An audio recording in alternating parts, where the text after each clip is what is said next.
People always talk about, the significance of CBGBs and how important a club that was. Obviously it was. But I always liked Max's.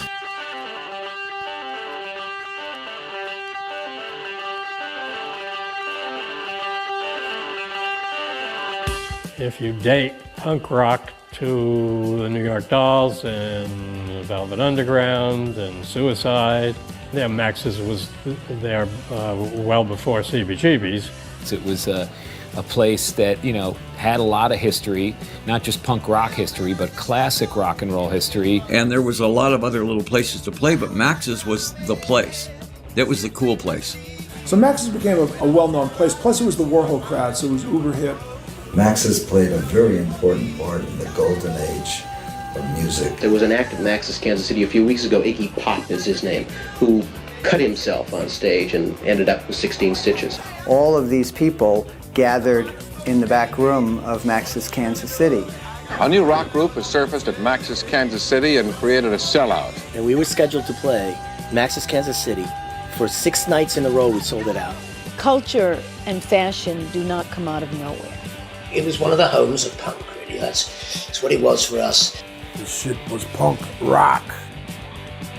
We'd walk down the street and people would say, where the fuck you going? To a Halloween party? Or, look at that crazy motherfucker, And I have been through clubs everywhere. Max's was it. Of all the places, things could happen there. They were all high all the time. The Max's in the 70s was like, famous. It's going to be like, always remembered. It's going to be written about and filmed about, always. Years later, I heard the various stories about money being manufactured in the basement. They noticed that American money is all the same size. So they started bleaching out those ones and printing the hundreds. And all of a sudden, all the guns went up. And they figured out how to pass them without getting caught. They would go to Atlantic City and buy chips. They were doing something shady, come on. You made 2 mistakes. The shit was punk rock.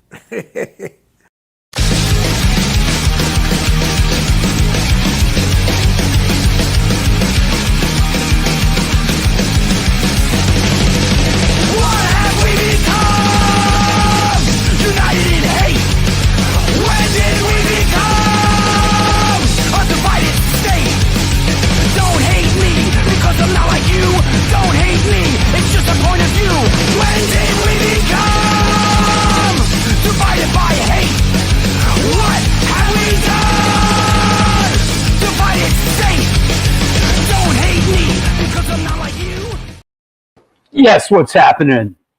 It is the New York Hardcore Chronicles Live. I want to start this show by thanking everybody that supports the show. Everybody out there that's a patron and everybody out there that watches the show. I'm full of gratitude these past couple of days. It's been almost 3 years that we're doing the show now, and it's just been great. So I want to start the show off by thanking everybody around the world that supports the show and that watches the show and that sends me messages about how much you love the show or how much you hate the show or yo, fuck that guy. So all that, you know what I'm saying? So that's right. Rest in peace, Gary Rossington from Leonard Skinner. Great slide guitar player. Whew. Gary Rossington slide guitar, what's up? And David Lindley, of course, multi-talented instrumentalist.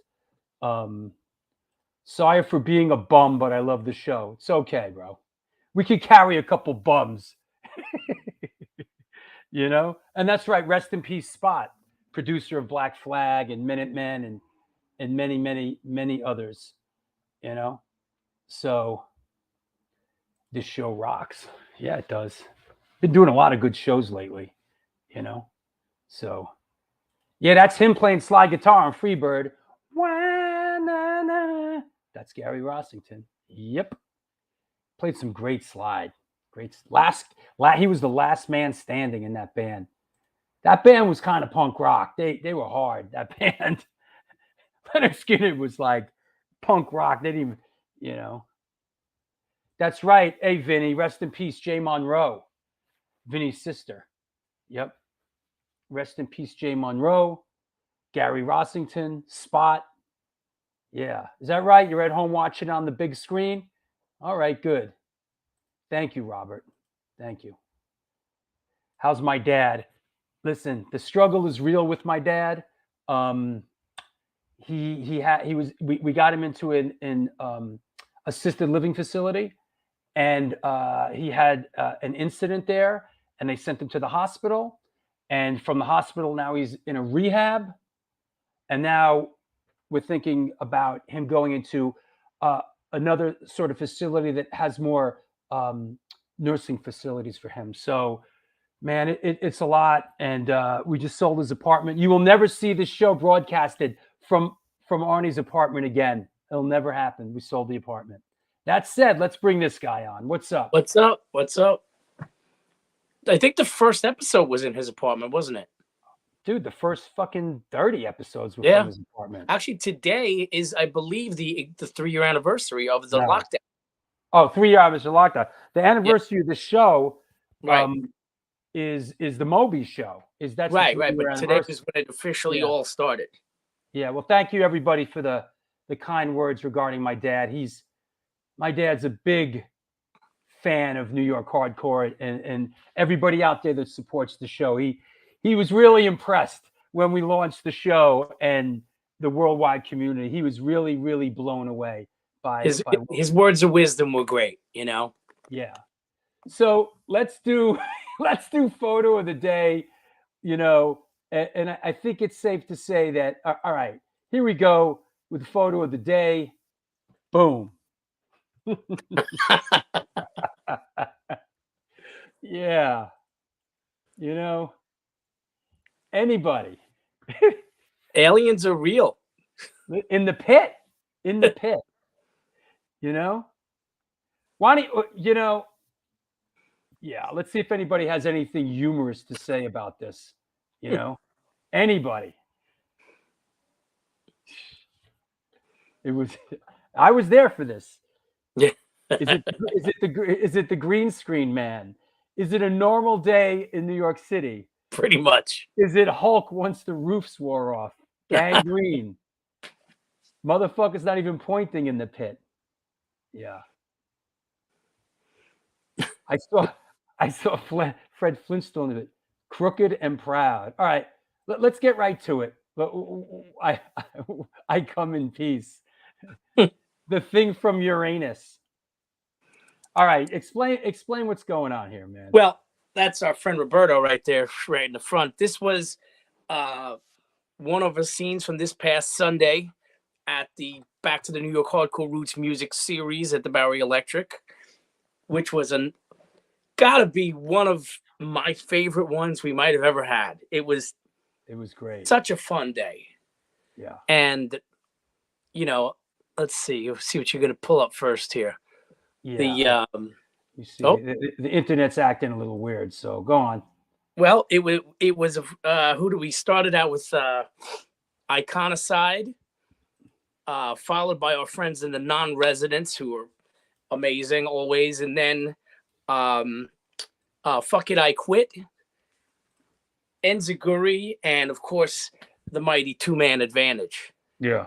And there you go. Here's another one. It's just, I mean, I gotta say, man, real characters show up to these shows now. It's like this guy. Look what this guy's doing in the pit. It's almost like it is just bizarre, you know. I see Sid the Kid in there. I see drummer Mike, Michelle Monona, Groot, good one. The Chum Huffer guy. This is that's Timmy from Fuck It, I Quit. Yep. Yep. Yeah, that's. Yep. Yeah, it looks like he's nodding out. Yeah, the alien looks like he's powering down. It was a crazy. It was a crazy show. It was a great show. It was one of the best. I don't want to say it was one of the best ones we've ever done, but God, it was great. It was fun though. A good one. I am Gumby, damn it. Good one. Yeah, and this is Two Man Advantage, who definitely they were great, you know. That's actually the drummer introducing them and telling his little story before he went behind the kit. Right. Right. Those are Long Island legends, those guys, you know. I mean, the such a fun band, and God, they still as good as ever. A lot of people came in. I know a lot of Long Island people came in for the show, but you know, it was wild. It was a wild day, you know. That's a great jersey. What is that? It's in the maiden font. What does it say? It says Two Man Advantage, but the Eddie's holding a hockey stick. Ah, that's great. Yo, you know, I know this was I gotta shout out this band and this dude who's been at it for 34 years. It's Chris from Iconicide. Bro, his stage banter is really priceless. Oh, he's what was that one about? My father raped my sister, and I'm not laughing about this, but this banter was off the hook. My father raped my sister and had a baby, and this one's called he was off. Yeah, I mean he you know, he's pretty intense, and he has all sorts of paperwork and pamphlets he hands out. And what was the other thing called? Like a wire hanger abortion. It's called wire hanger abortion. Jesus. And I'm not making light of these subjects. Don't get me wrong, but you know, delivered by this guy, it was pretty humorous. They're what, 34 years in or something now? He 34 years. There's a band that's at it 34 years later. You know, these guys were great. And you know what's great was a little help from Billy Club Sandwich there on the bass. Yeah, this was like the best lineup of Enziguri. They were really great. You know what? They were just, these guys were all such good players. Yep. And Will Romeo is just a beast, you know? Absolutely. Really, just, you know, it's a really cool thing when like people you know that you also you like admire what they do, and like we got so many good creative artists in our crowd, you know. I don't know anybody, bro. I don't want to know anybody. Just show up, play your shit, and get your equipment and go home. Shout out to Ray Hogan. We're gonna go see Dark Angel soon. Oof. Dark Angel and Prong. Lou Rizzo III. All right, Phoenix in the house. I don't want to know anybody. Nobody says hi. Nobody talks to me anyway. They just go like this. They fear you. Would you rather be feared or respected, like in the Bronx Tale? Respected. I'd rather be able to talk to people other than people go like this. Hey, man. Hey, man. What's up? You know? But it was awesome. It was a great day. It really was. And it was. And I'm just kidding, man. I love those shows. They bring me an incredible amount of joy, man. No, you know, I've said it before, those shows down at the Bowery Electric, like, bring me an incredible amount of joy, man. They really do. Now, are you saying that we've now had more shows? We've done more shows at the Bowery Electric than we did at A7 before we moved. Wow. So I think we've done, at this point, we've done 17 at Bowery versus 16 at A7. No, 16 at A7, whatever it is, it's one more at the other place, you know. So all right, man. Yeah. What do you do? What are you doing home today? Don't you work anymore? You get fired? No, I had to go to traffic court today. Traffic court, is that right? Yeah. What was your infraction, young man? I ran over a couple of old ladies. In Long Island. 5 points. Woo! Death Race 2000. That's right. All right. Traffic court, man. That's what you get, man. Yeah, it didn't go too bad. I ended up beating the rap, so I can't complain. I beat the rap. That's it. Got nothing on me. All right, I'll talk to you later. If you're around later, I'll You be don't around and I'll wander see you off, Saturday you know? for Paris. Stay out of that car. Got any more tickets, bro? Talk to you later. Later.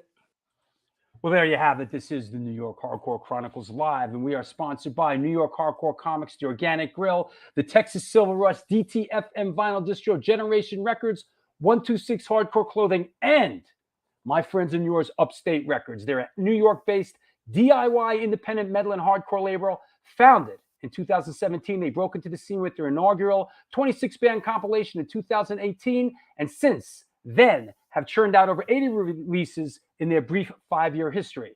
In 2023, look out for new releases by Mark Rizzo's new band Revenge Beast, Carl from Earth Crisis Freya, Fury of 5, Angry Corpses, and a few more surprises that are in the works. Check them out at www.upstaterecords.com and use the code STONE10, you cheap fuck, for 10% off. Yo, 10% off for all my friends. STONE10, all right? While we're at it, come on now. The Texas Silver Rush is a jewelry design firm and boutique store located in the birthplace of the Texas country music scene in Fredericksburg, Texas. They specialize in working with musicians in all music genres to design and create unique one-off pieces, as well as style them for stage, album covers, promo photos, and, believe it or not, social media exposure. Their client list includes Rock and Roll Hall of Famers Greg Rowley, Ringo Starr, and, of course, my friends and yours, Agnostic Front. Information on online sales is being taken at their Facebook and Instagram pages, and, of course, www.texassilverrush.com. That said, let's bring our guest on. Let's clear the deck. Everybody okay? All right, good. No drama. No drama yet. Let's clear the deck. Here we go. Here we go. Today's guest is a Spanish film producer, editor, writer, and director hailing from Barcelona. In the punk genre, he is known for his films The Rise and Fall of the Clash, Looking for Johnny, Sad Vacation, Stiv, No Compromise, No Regrets, Rolling Stone, Life and Death of Brian Jones, and currently Nightclubbing, the birth of punk rock in New York City. Please welcome, coming at us from Almeria, Spain, Mr. Danny Garcia. Hey, man. Hey, how are you, dude? I'm good. How are you? Good, thanks. Nice to see you. How's things in Spain? Very relaxed. You're living the life. You're living the life. Is it the south of Spain? Yes. Yeah, it's very hot here and it's cheap to live. And great locations for filming. Are you by the ocean? Yes. Yeah. It's dark. Otherwise, I'd show you. It's right there. Right. Yeah, for sure. So let's jump right into it. Did you grow up in a musical and film household? How did film and music come into your life? Well, yeah. I mean, my brothers were really into music. My parents were into art and films and stuff. So I would watch movies with them all the time. You know? And you basically, my brothers, when I was a little kid, they were into Frank Zappa and Pink Floyd and heavy stuff. You know, I was like 5 years old, so I was not into that Jethro Tull and whatever. But when punk happened, I remember getting more excited about the music. And you were living in you grew up in Barcelona? Yeah, I grew up in Barcelona and started playing bass. I mean, first drums and then bass when I was like 14. I moved to London when I was 21.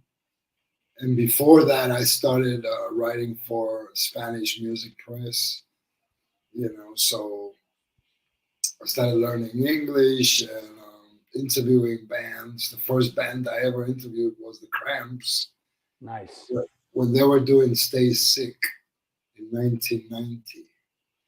I was still a teenager, but they were great and they were really, really nice people. What was the first live music that you saw like in Barcelona? What was the first?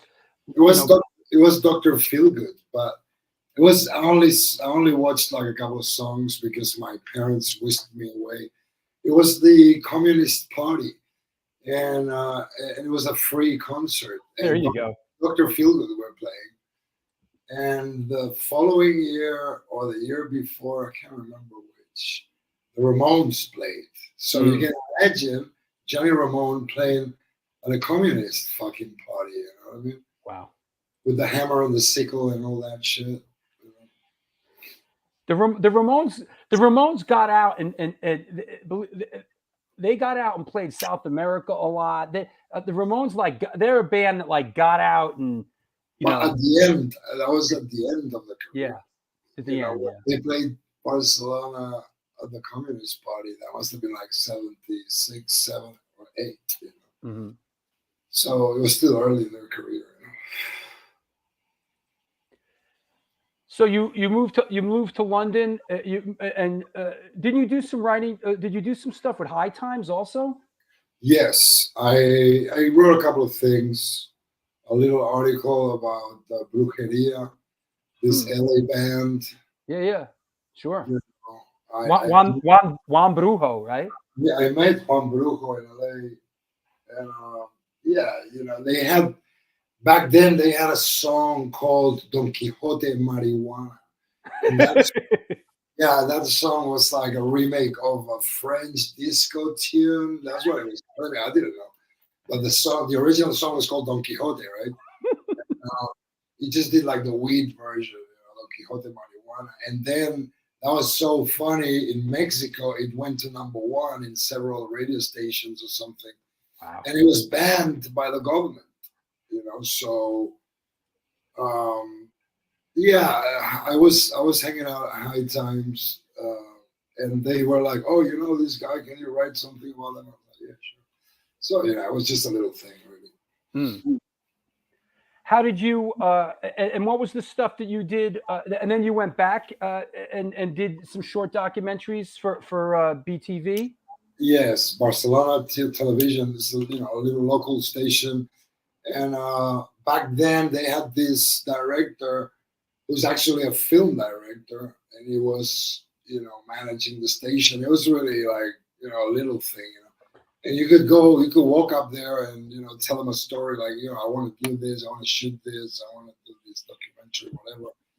And they would lend you a camera, like a little Sony digital thing, with like little tapes, and you'd go out there and shoot, and then you would edit, the mini DV things, and you would edit, and then they would pay you, and they would broadcast it on television, on local TV. So it was great, I never heard of such a thing. They pay you? Yes, they pay you and all, man. Like, wow. They pay you for content? Yes. I know that's not the U.S. I was tripping, man. Yeah. So because I had no idea, Yeah. It was the first thing I ever did with a camera, and they would fucking pay me. And I was like, wow, this is great. I'm gonna do more. Were you early on? Were you like a technically inclined person, like as far as with camera? Because like I'm not. I can produce, I can direct, but I'm not like a tech guy. No, I'm not a photographer. I don't know anything about machines. Yeah. I mean, I've shot interviews. I'm learning, and I know what I like. So that's what I look for. But I'm not a photographer. So I rather work with people who know what they're doing. Sure. Usually. Yeah. That's the idea. That's the concept. I know, but sometimes guys like you and I got to just take the camera and go do it ourselves. Yeah, well, you got no money to pay someone to do it, or you don't have anybody else to do it. Yeah. I mean, I've shot a bunch of these interviews we've done at the Chelsea for this new documentary I'm working on, and they look really great, man. I have some of the best looking interviews that we've done. Here, I have a couple of shots. This is you shooting. This is a new project you're working on, right? Is it a documentary about the Chelsea Hotel? Yeah, exactly. It's a documentary about the Chelsea and some of the crazy people that lived there in the past. But we're trying to look at people like Harry Smith. Like nowadays nobody knows who the fuck you're talking about, but this guy was really, really important. He was a collector, record collector. He was a film producer as well, and he started collecting all these folk records, like when nobody did, like in the 50s and stuff, right? And then he put together an anthology that was basically the cradle for all the folk explosion that happened in the US in the 60s, like Bob Dylan and Loving Spoonful and Tiny Tim and everybody went to this anthology of Harry Smith for inspiration and, to make a few covers and whatever, So it was like the genesis of a lot of things. This guy was really, really interesting. So he's one of the characters we're looking at. Who are you interviewing here in this shot? This is Rocco Mike. This is a dude that he's got a blog as well, and he used to work for Verizon. So when he was working there, he used to go into the basement, and he had a freaky, ghostly apparition happening to him there. And the documentary is called "Ghosts of the Chelsea and Other Rock and Roll Stories." But originally, I didn't mean to talk about fucking ghosts, but people take things literally, Yeah. And they go, "Oh, ghosts! Oh yeah, I got stories." So it's funny, but we interviewed like 20 people, and maybe 12 of them had fucking ghost stories that happened to them directly. Others didn't feel anything. I don't feel anything. I go there, I don't feel anything. It's a nice building. It's a beautiful building. But I don't feel, people go like, "Oh yeah, you can feel the energy and all this stuff." I don't know. Maybe I'm just too primitive to feel shit. And here's you outside the Chelsea. This is Cynthia Ross from the B-Girls that was Steve Vader's girlfriend for a while. Yeah, they lived here at the Chelsea in '78 while, when Sid and Nancy arrived. So basically they were hanging together with Sid and Nancy all the time. Let me see. I have another one here. It was a lot of fun, going there and being sort of free to walk about because our friend Manlai lives there. She's been living there since '81. And she lives on the first floor. That's her right here, right? That's her, exactly. She's been living there since 1981? Yes, and she lives right now. I mean, she's lived in different rooms, apartments and stuff. Wow. And now she's like on the first floor, right next to where the Sid and Nancy thing happened. One last shot from this new Chelsea doc. And that's here's one with our friend Mike Schnapp, right? Oh yeah, the Schnapp, of course. I've known Schnapp a long time. Yeah, that's cool. Yeah. So, you know what? Since we're going to bounce around a little bit, and we're talking about the Chelsea. Let's just jump right the fuck into it because I just rewatched this film. Actually, I didn't rewatch this film. This is one of your films, and I must say, I'm a fan of your work, man. I mean, as a fellow filmmaker, I enjoy your documentaries, man. I do, and I think part of it is because when I watch one of your films, I understand what you're doing. Because we both kind of run in the same crowd, and it's like, I see the challenges that you face. I see how you tell the story. I see, as a filmmaker, we come to these crossroads. So I really enjoy your films. This was one of your films that probably the only one that I didn't see, and I watched it the other day, and I thought it was really great, man. I really enjoyed it. Thanks, I appreciate it. Yeah, I spent 2 years investigating what happened the night that Nancy fucking died. Crazy. Yeah, it was pretty nuts. And here are a couple of my notes. A lot of honesty in this film. Yeah, well, that's what you look for when you're making documentaries because it's cinema verite. It's real life and people telling you real stories. Yeah. So that's the idea, Yeah. And I mean, I've just been lucky that I've managed to interview people like Walter Lure, that unfortunately are no longer around, like Lee Black Childers, Yeah. So that's what I take from all of this, all the beautiful people that I've met, I grew up with fucking books on the Clash and the Thunders and the Heartbreakers, and to me all these people are fucking legends, and they are legends. Yeah, really. yeah.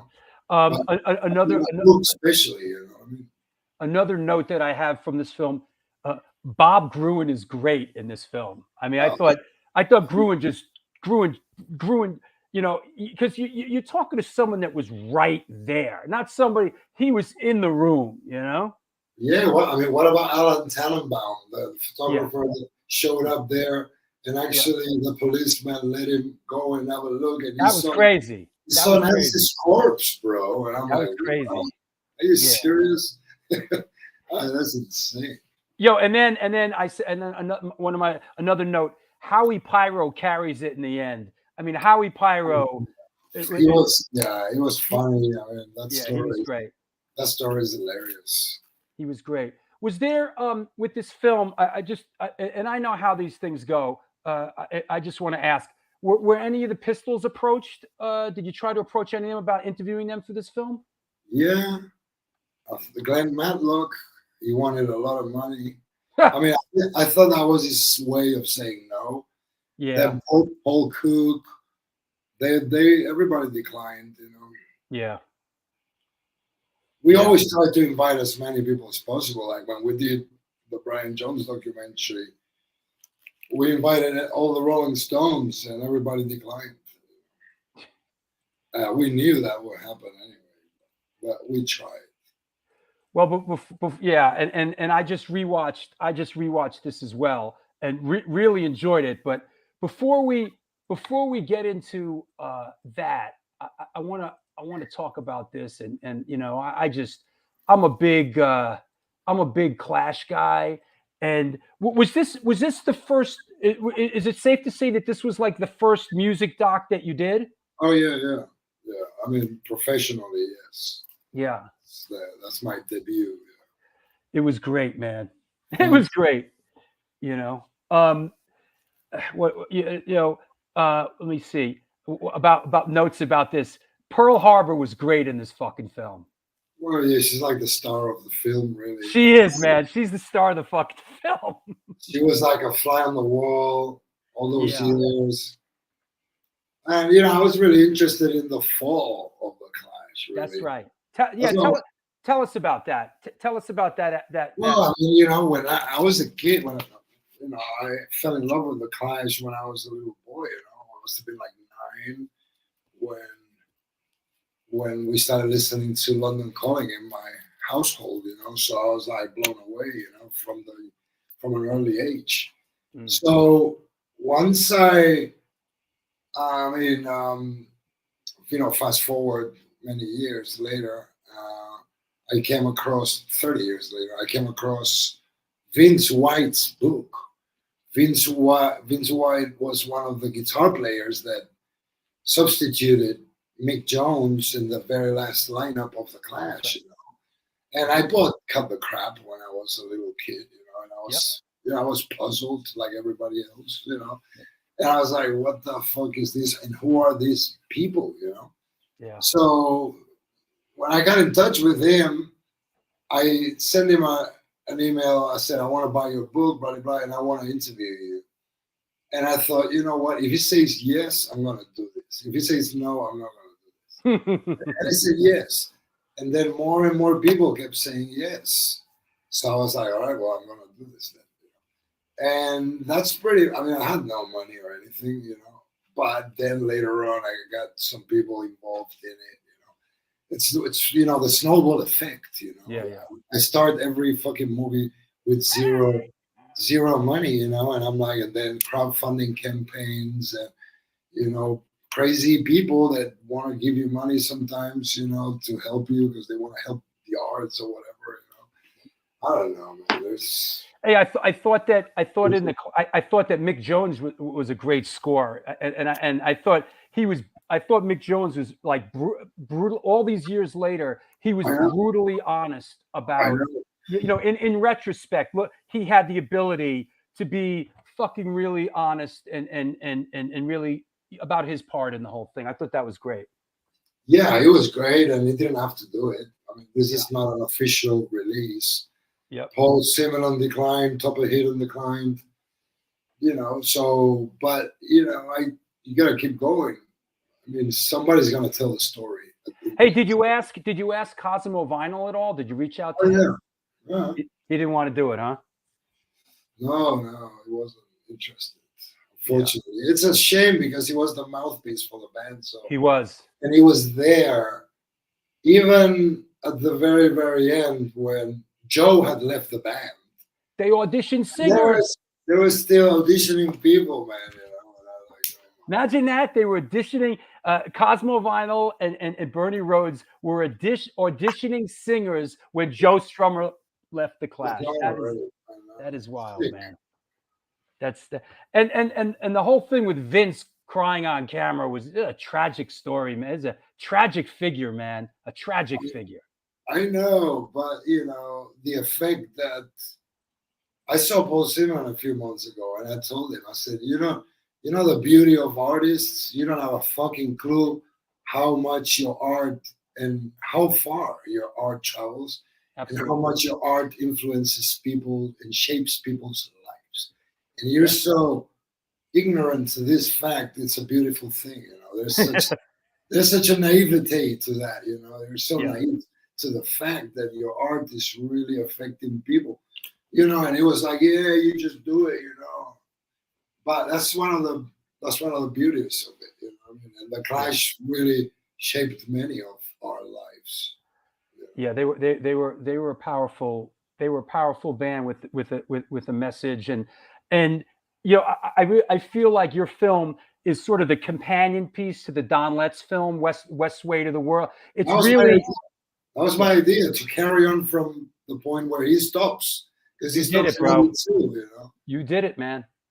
That was the idea. It's really the companion piece to West Way to the World. The Don Letts film. I invited him. We did a fucking amazing premiere in London, underneath the Westway in Portobello Road, bro. Nice. There was this like outdoor, like a crazy Mad Max looking cinema, underneath the fucking highway, Right. It was like crazy, and there was like a little riot outside because not everybody could get in.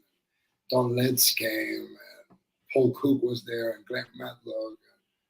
A lot of cool people showed up for it. Chris Salovich. It was a great event, man.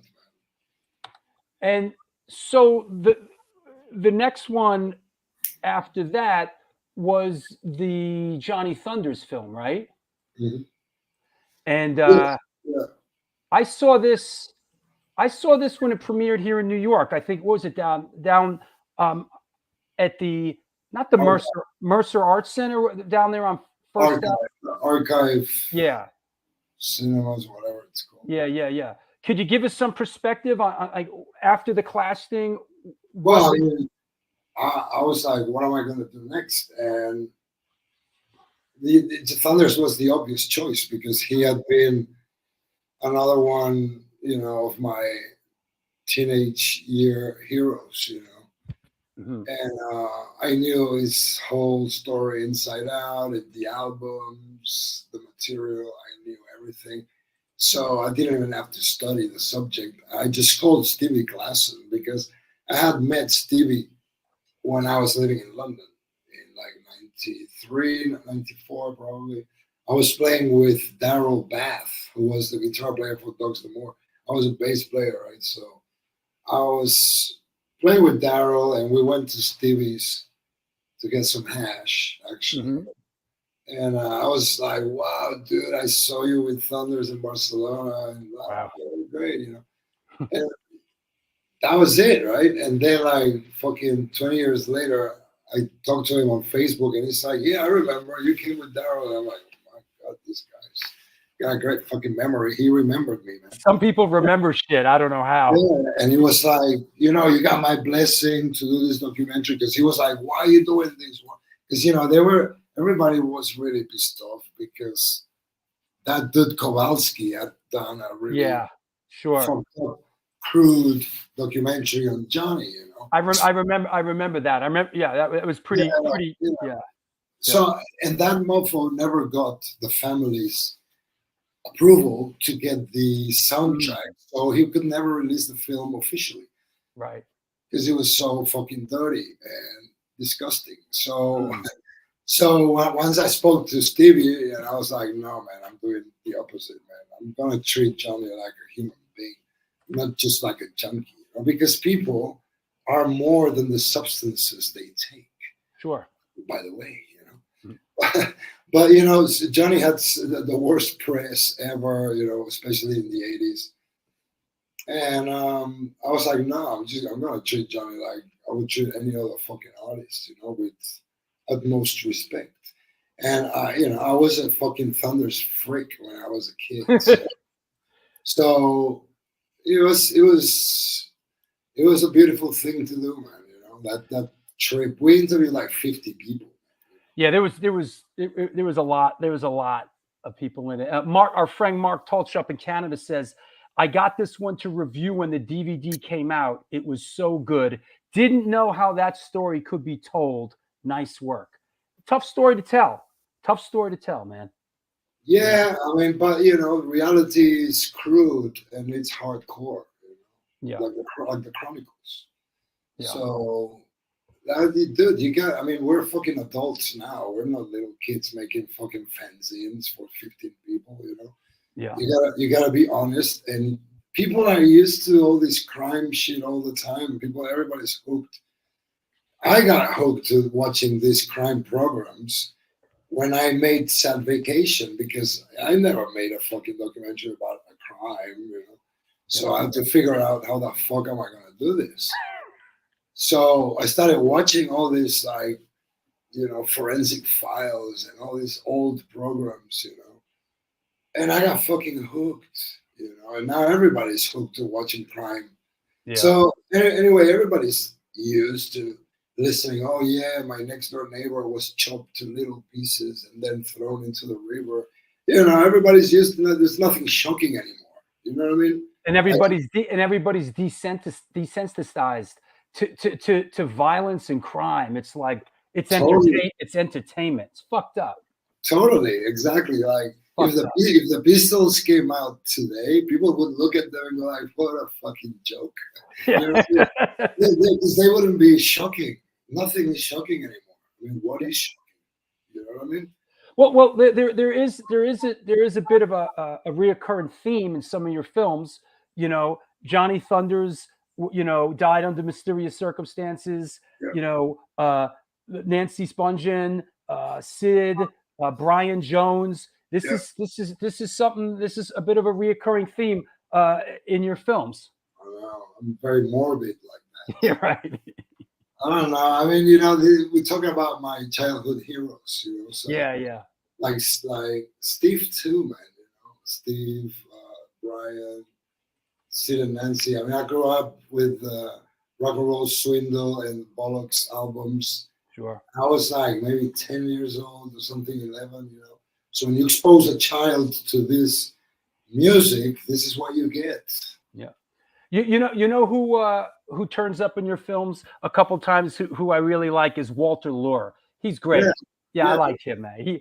That's a guy another guy that was in the mix, man. Yeah, Walter was great, you know, and it's just a shame that he's no longer around like Sylvain, you know. Or Lee Childers, man. Lee was like the best raconteur ever. And he had so many stories, man. I was gutted when he died. Yeah.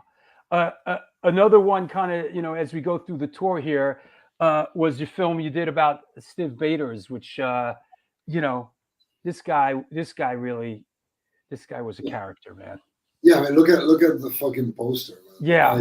Fan surfing in the middle of nowhere. Yep. I love this guy, man. And I met him once when he was playing Barcelona with the Lords, with the last lineup of the Lords. Yeah. And the concert was fucking like one of the best concerts I've ever seen. Is that right? He was so good, man. It was like, wow. And he was doing hanging himself with a microphone and tucking his dick, behind his legs. And all that crazy shit, and I had my records with me, right? So after the show, I went upstairs where the dressing room was, and the door opened, and the guy saw me. Steve saw me, and he was like, "Hey, come here, man." And I was like, "Oh my God." I was petrified because, I just saw the concert, and I was like, "Dude, this guy's crazy." And he was like the nicest. He was the nicest dude ever. Super sweet guy. And were any of the was any of the Dead Boys? Was Jeff Magnum in the film? I don't remember. Jimmy Zero is in the film. Jimmy Zero, right? I tried to get everybody involved, yeah, of course, and nobody wanted to get involved except for Jimmy. Yeah, this is what happens sometimes. But, people. People will critique this or that and go, how could you make a film without, so and so? Yeah. Well, so and so didn't want to be in the fucking film. Exactly. And also, I mean, I never said this is like the ultimate documentary on Steve. This is a documentary. Yeah, that's right. Players. And you know what? I would love somebody else to make another one because I would watch it. Because I'm a fucking fan. I would love to watch it. What documentary of Brian Jones? Same thing. I would fucking watch it too. What I used to say when I would do a Q&A when I did the New York Hardcore Chronicles film was, this is the film I made. If you think that you can do better, I challenge you.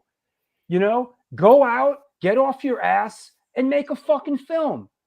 Instead of fucking criticizing mine. If you think, because that's what's motivated me. I saw the film American Hardcore, and I thought, you know what? I think I could do better. New York Hardcore is not represented that great in this film. I think I could do better. And I went out and did it. And so I haven't said it lately. I haven't had the need to, but when I used to do that, when I did the circuit with the New York Hardcore Chronicles film, I said, I challenge you. If you think you could do better, that's what it's about. Go do it. I know, man. I mean, that's why I used to say when I was doing the premiere for Steve in New York, I was like, man, I don't even live here. You guys live here. Yeah. You could interview all these people any fucking time, Yep.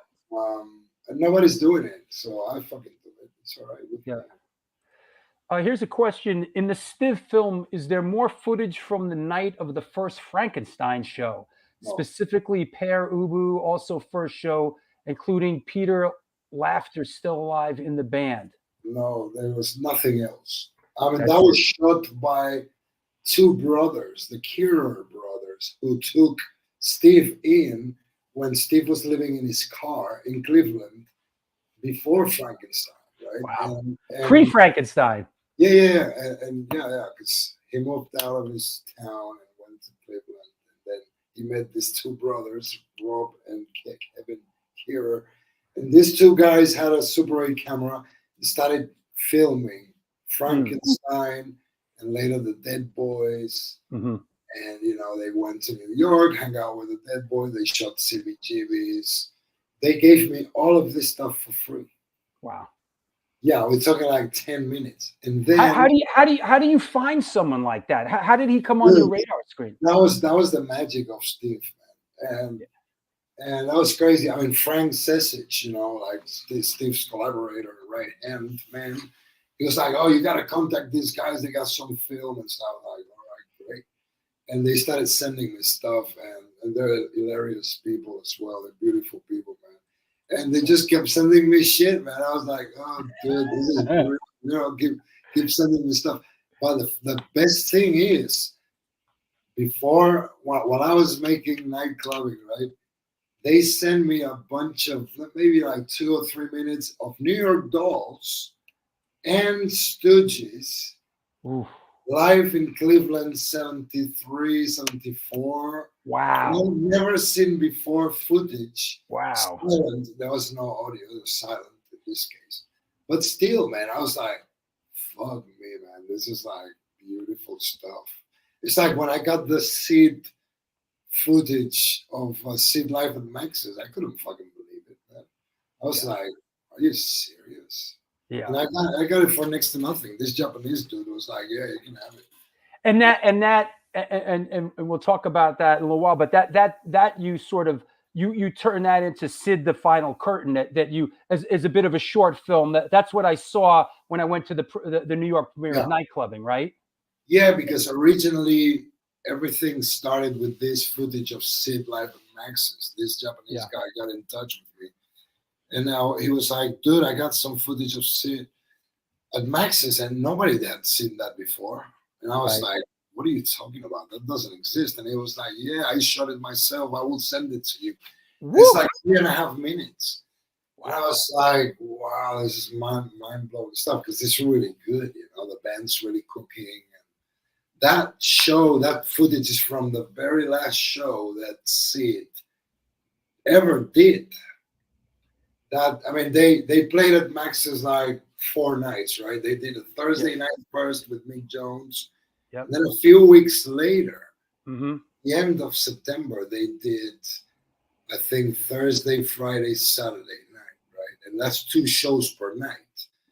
And this footage is from the very last show on Saturday night. So the band was already cooking and stuff. And that's 12 days before Nancy dies.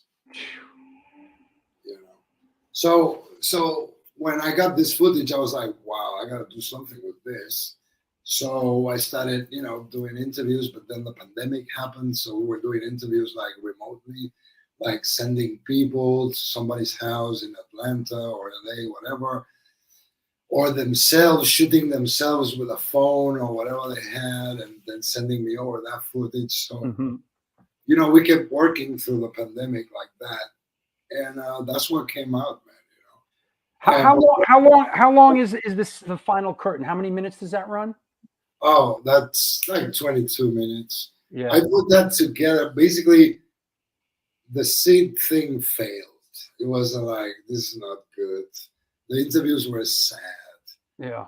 They weren't exciting. You know, I was like, you know, this is fucking sad shit. Yeah. But when people talked about Max's, they, you know, it was really good and exciting. And I see. I was like, dude, this is very obvious that this is what I have to do. So I put together Nightclubbing, and then I was like, but I want to show this whole footage that we obtained from this Japanese dude. So in a lot of ways, really, they are companion pieces. Yeah. Yeah. Yeah, but that's why we did this sort of double feature grindhouse style, you know, presentations. You know? Yeah. I was at the one at Joe's Pub. That was it was fucking great, man. Yeah, that was great.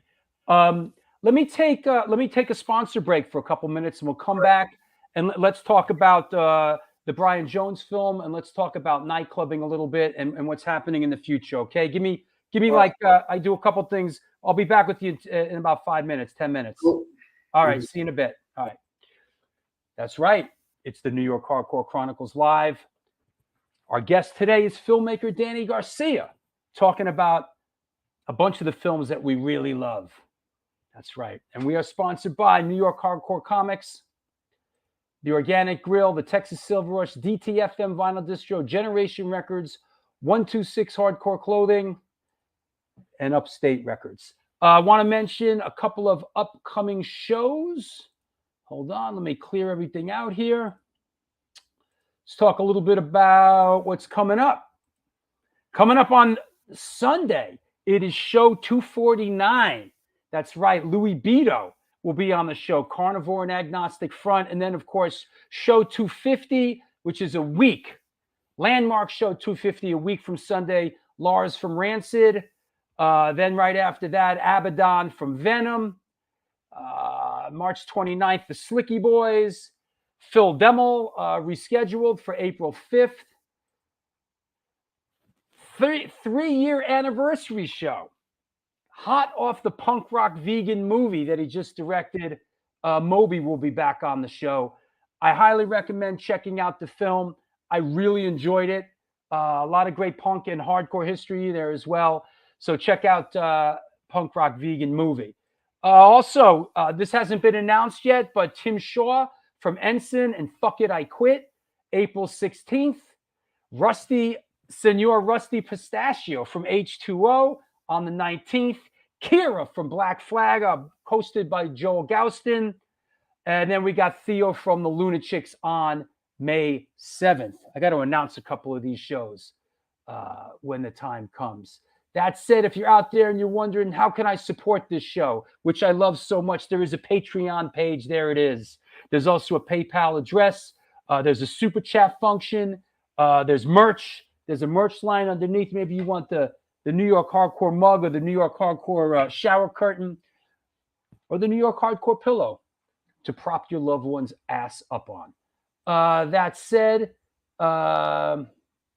is that right, Matt? Great show so far. Well, we'll try to keep it up.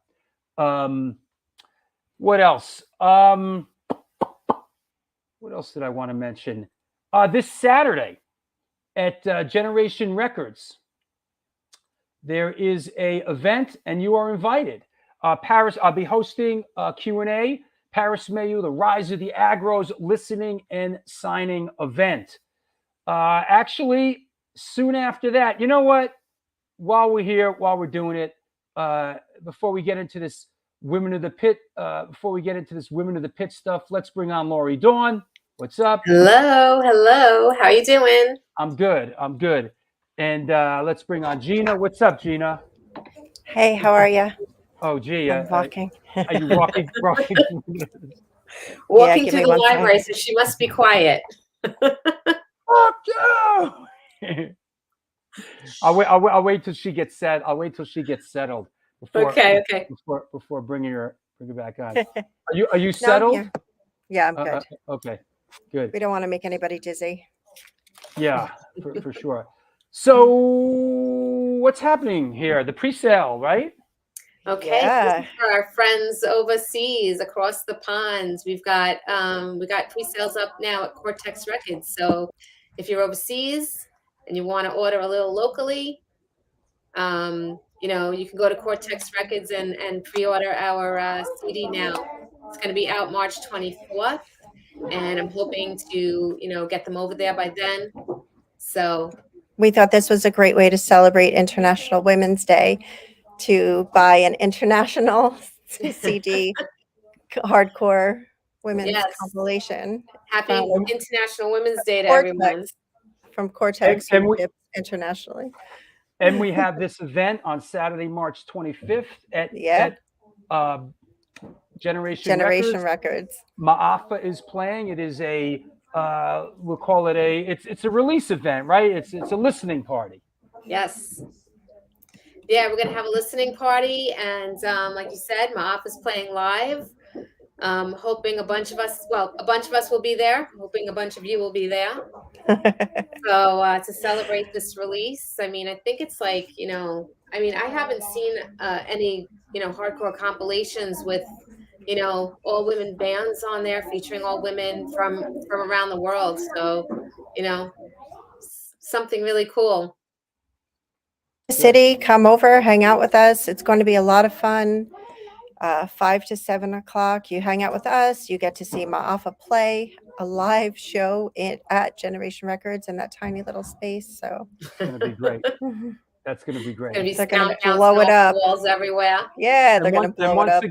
And once again, the pre-sale is available. If you are outside of Estados Unidos, please get it from Cortex. From Cortex.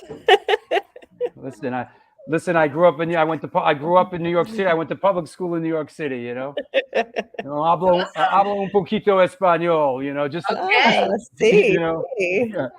So yeah.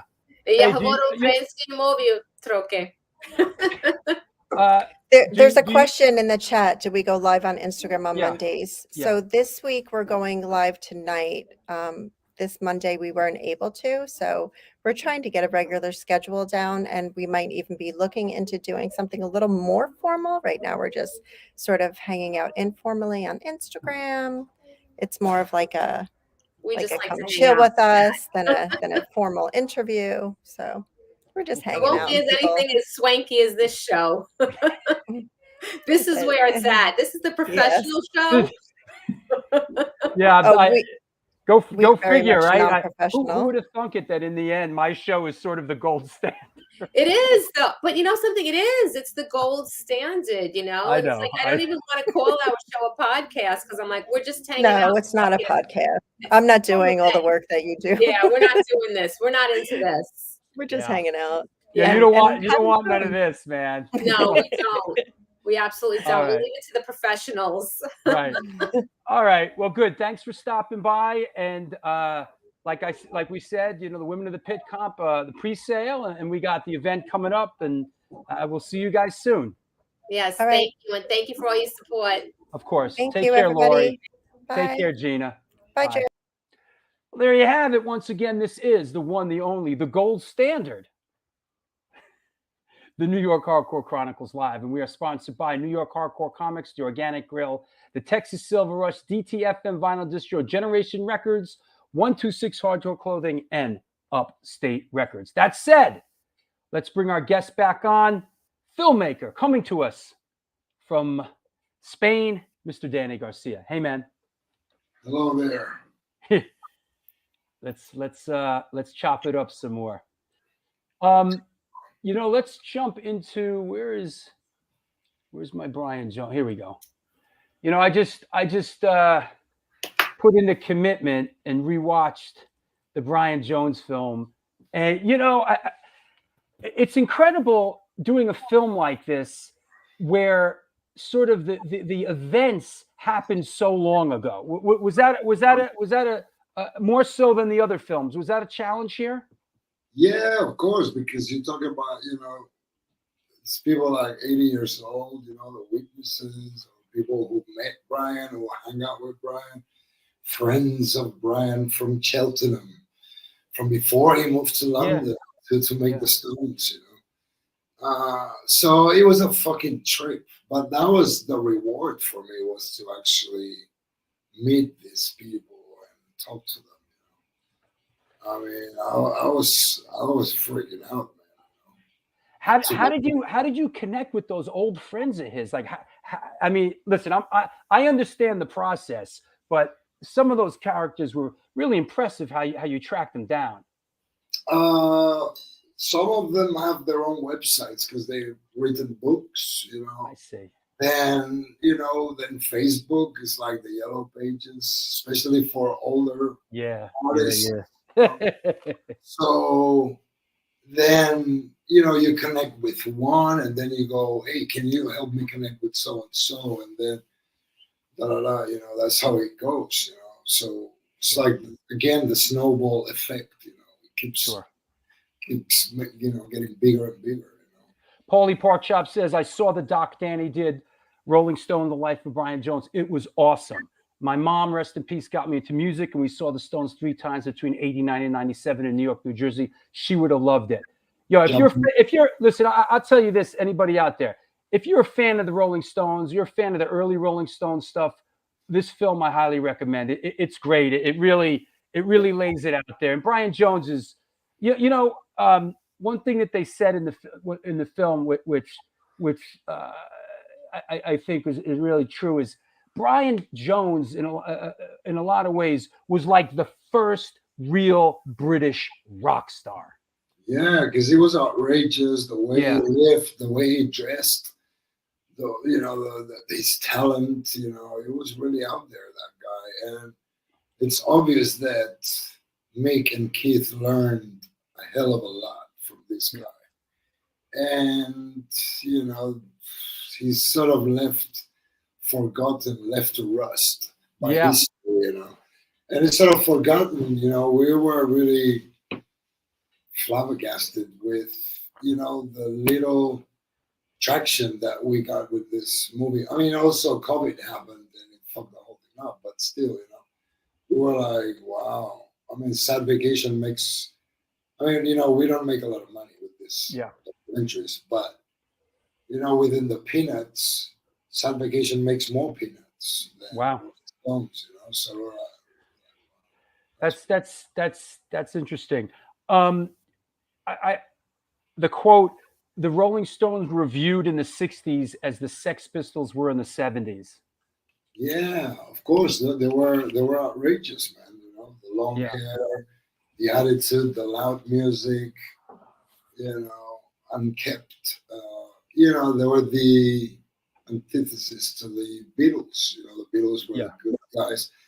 And it was, and that was the image, but it wasn't really like that. You know, the Beatles were proper rascals as well. You know, they had done the whole Hamburg thing and wearing leather jackets. They were really, you know, they were tougher, I would think. I mean, you know, besides Brian, I mean, Bill had gone to the army and stuff, and he was already married. Brian had already fathered 3 legitimate sons. I thought that was pretty crazy at the end, that Brian Jones fathered 6 illegitimate kids by, you know, by the time he passed. I mean, that's could be 7 actually. I was talking to Barbara, the last daughter of Brian, recently, and she was like, "Well, there was that first, you know, affair, but they're not 100% sure about it. There could be 7. You know, Brian was very prolific like that. Yeah. Chucky says, sadly, Charlie Watts and Bill Wyman were the only 2 that went to his funeral from the Stones. Well, I mean, Prince Stash told us that the family didn't want Mick and Keith there because of the press, because they didn't want a lot of press there. So, you know, Bill Wyman and Charlie were more like, you know, undercover. You know. Yeah, I thought that Prince Stash was really he carried the film. He was really I could listen to that motherfucker talk all day, man. Yeah, he's like the keeper of the flame. Yeah, and he's really, you know, fair about Brian, because if Brian fucked up, he'd tell you straight away he fucked up, and if he'd done something good, he'd tell you as well. You know, so you know, he had a very good friendship with Brian, and it was a privilege to talk to that guy. Yeah, I did some research after I rewatched the film and was really blown away by the sort of the you know, his history, what he's everything from artist to musician to, I mean, this should be the next, he should be the next Doc. He's incredible. Oh, he's got an amazing documentary, that guy. I think he told me somebody was making a documentary on him. Yeah. Because I spoke to him, I was like, dude, you know, he's done so many amazing things. You know? He was gonna be in the Monkees as well, apparently. He was in the casting process, you know. For the Monkees? Yeah. I think he said no. I can't remember the story exactly. That's great. Yeah, Chico, this doc, definitely watch it. It's really great. You know, I got to ask you, where did the home movie footage of Brian on the boat? That footage was incredible. Where did that come from? Right, that's from one of his friends that used to live with him in Cheltenham. And this dude, I forget his name now, man. It's been a few years, and I smoked too much weed. You know? But he had written a book about those years with Brian, and he had married the mother of Brian's second child, and she's the one that appears in the film, on the boat. That's 1959, by the way. He looks very young there. Yeah. Yeah, he was 17. That's 10 years before he dies. That's what, like 4 years before he makes the Rolling Stones. You know, he created the fucking band. Right. Brian was a fucking trip, and that footage was something else, really. So anyway, she passed away, and he inherited the footage and allowed us to use it. Yeah, one of our favorites who's been on this show, Sam Cutler's in your film too, and we love that guy. He's great. Yeah, that's the man right there. We love that guy. Yeah, he was really. I love his voice, man. Yeah, it was great meeting him. Yeah. Where did you interview him? just in some park in London, man. Yeah, that was London. Because I know he's in Australia now. Yeah, but somebody connected us. It was like, yeah, Sam Cutler is in London now. You should interview him, and we just connected, and we in like 48 hours we had done the interview. I reached out to Sam Cutler about come. I said, bro, I said I do like a punk hardcore show, and but I want how about come on my show? He said, yeah, sure, why not? Yeah. He's fearless. He's got that old kind of Grateful Dead, like Merry Pranksters aesthetic, like punk hardcore show. Yeah, fuck yeah, let's do it. Why not? Yeah, I mean, it reminds me of this sort of old school London gangsters, you know? Yeah.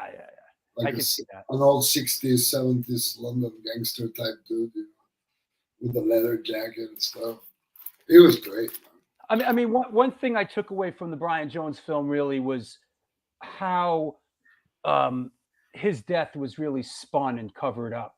Well, I know. I'm not surprised though. I mean, knowing how cunning the system is and the man is and the establishment is, I mean, I'm not surprised at all that they would go, hold on a minute, we can use this and turn him into a poster boy. Yeah. Or for our fight against drugs, war against drugs, you know, and that's what they did basically. Yeah, he was vulnerable. Well, I mean, the fucked up thing is that they left the killer free. Yeah. You know. Yeah. That's the most fucked up thing. And then that taxi driver lady got old. Yeah, she got beat up and fucked up. Yeah, man. Yeah. Listen, all that, a lot of those characters, Alan Klein, and a lot of shady characters involved with that back then. Yeah, I know. I mean, people sniffed the money and wanted a piece of it, and you got Tom Killock, and this Frank motherfucker. Frank Thorogood.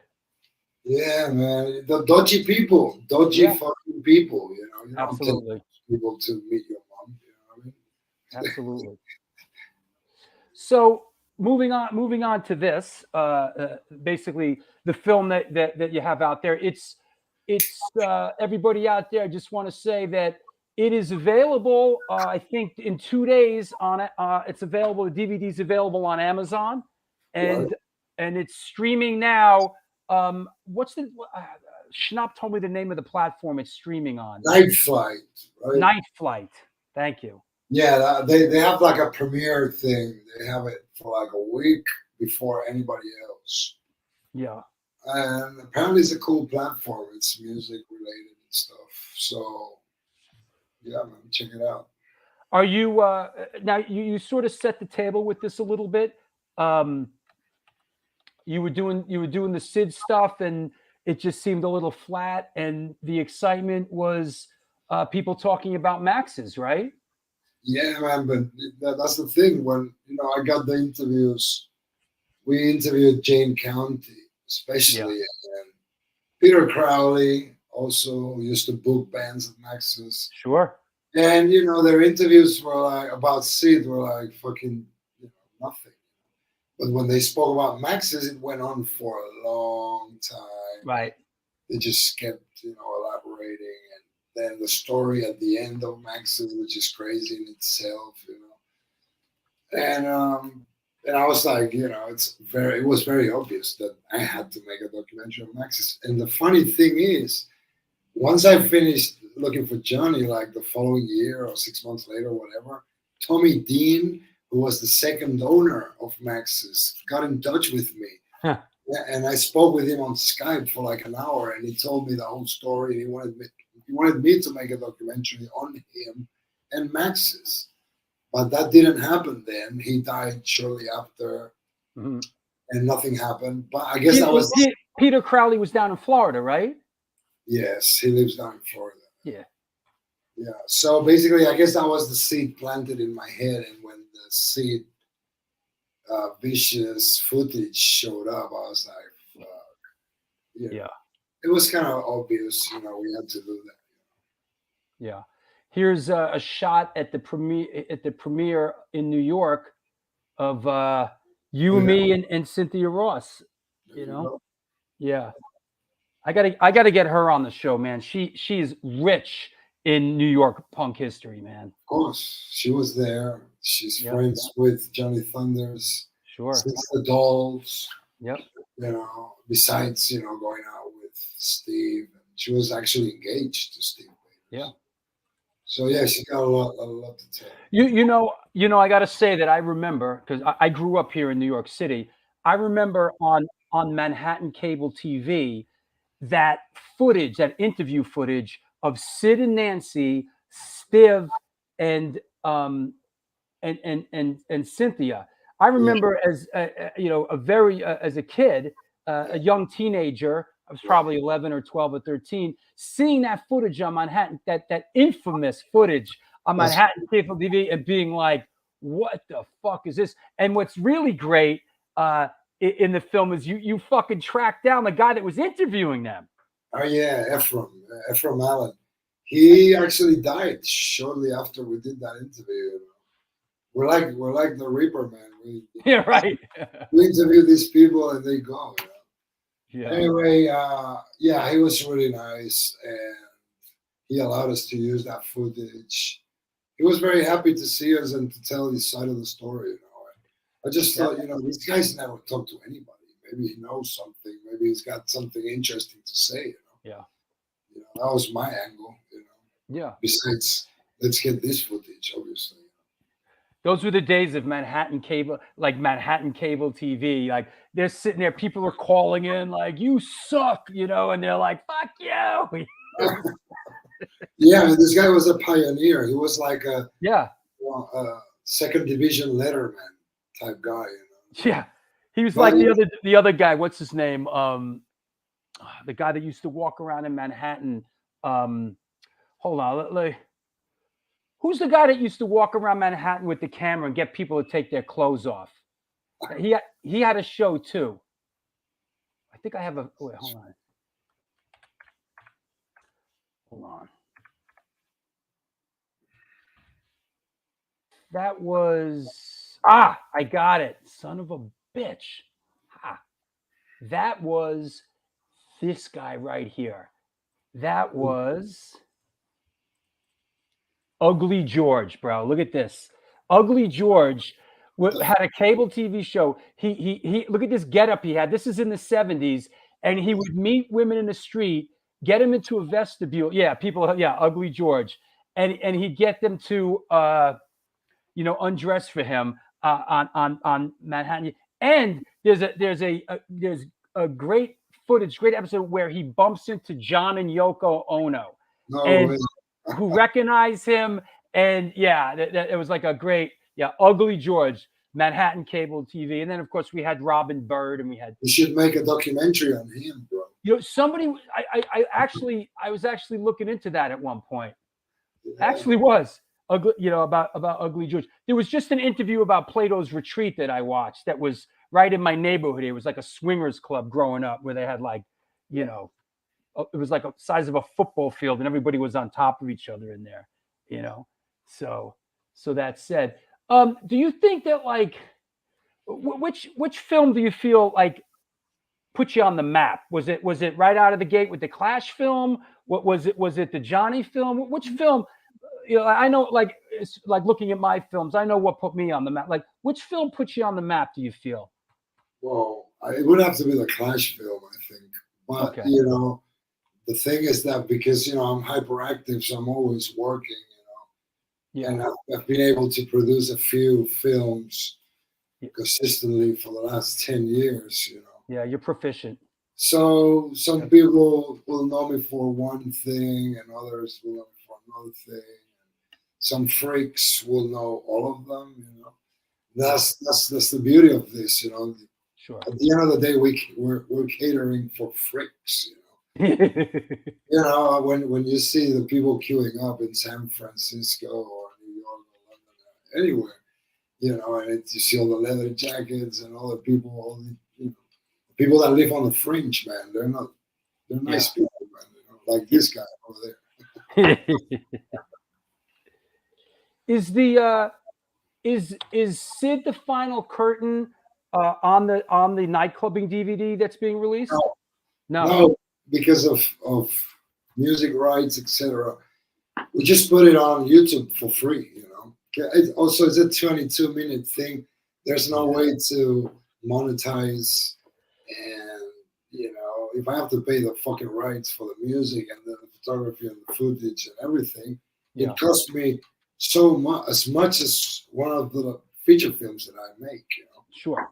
So it's not worth it. And then, you know, my idea was just to show it to people anyway, show the footage to people. And you know, what better way to do it for free?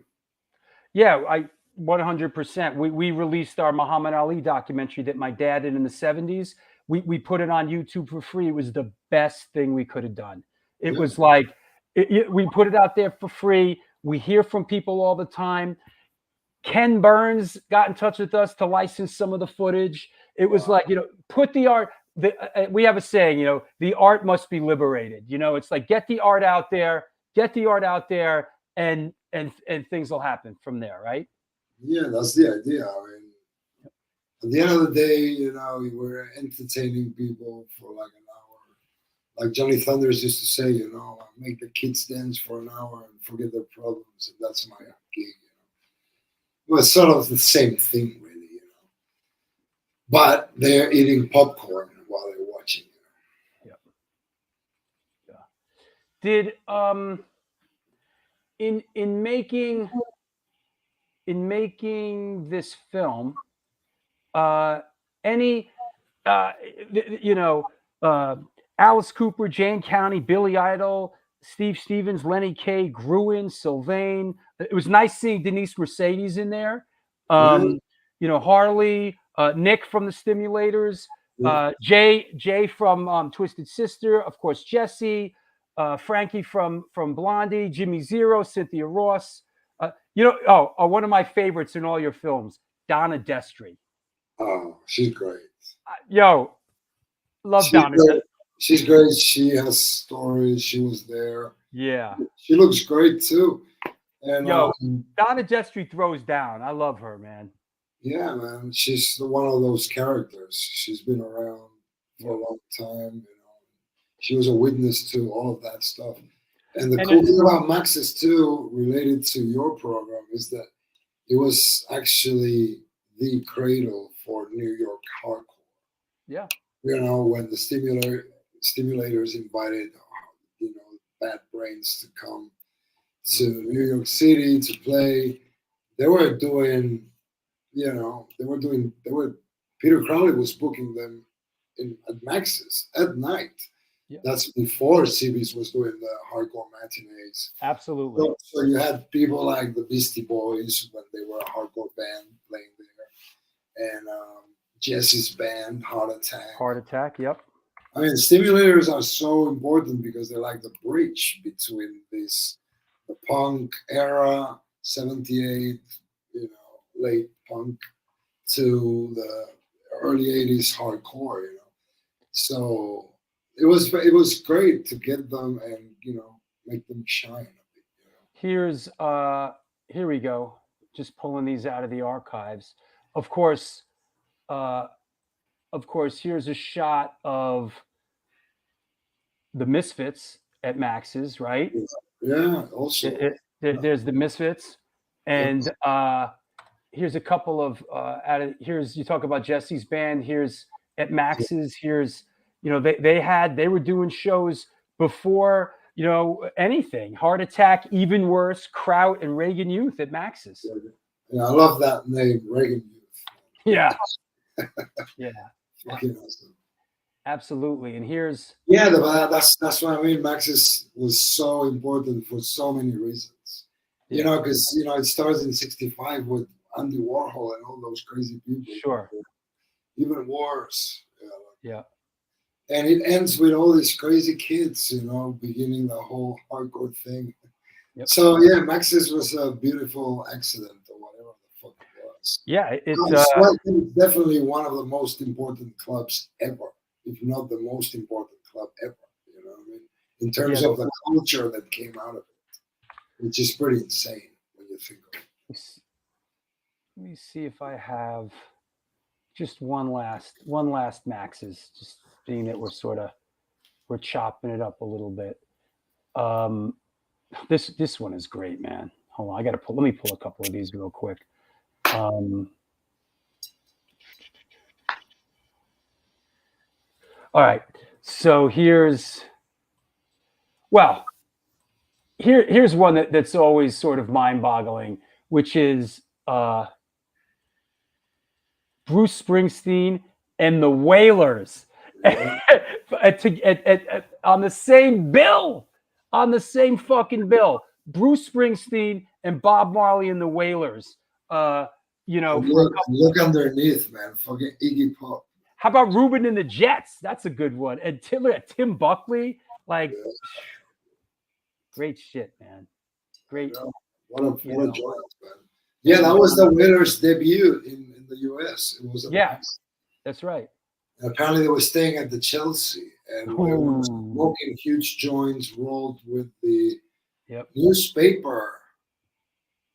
They used the fucking newspaper to roll the joints. Apparently. I don't know if this is a Gruen or a Godless. This might be Godless. Yes, I think it's Gruen. That's a great show. David Godless, who's still living on St. Mark's. We love that guy.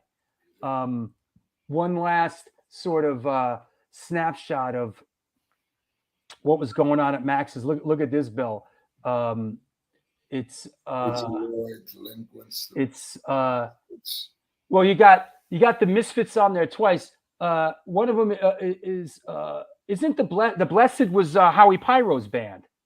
Yes. Yeah. And by the way, halfway down under Richard Lloyd is the Bloodless Pharaohs, who was Brian Setzer from the Stray Cats. I know, one of the best guitarists ever.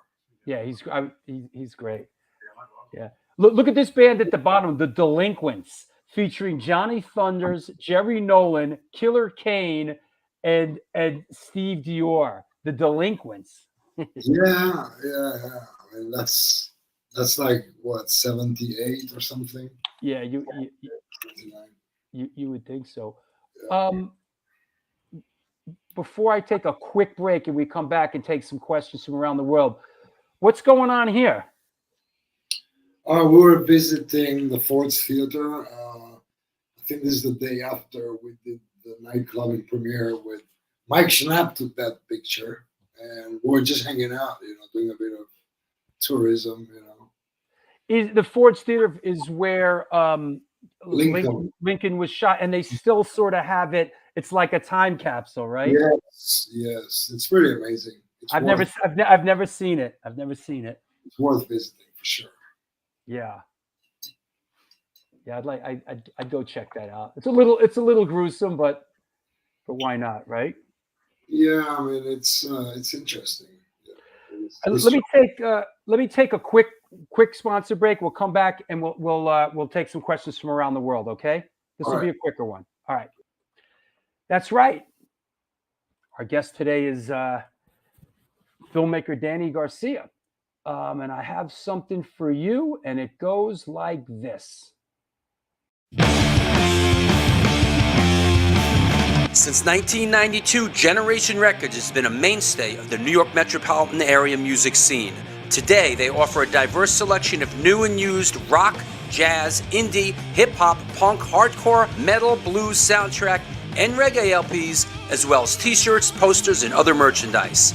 They buy used record collections and music memorabilia and will pay you top dollar for them. House calls made for large collections in the tri-state area. Call or email generationrecords@gmail.com and follow them on Facebook and Instagram.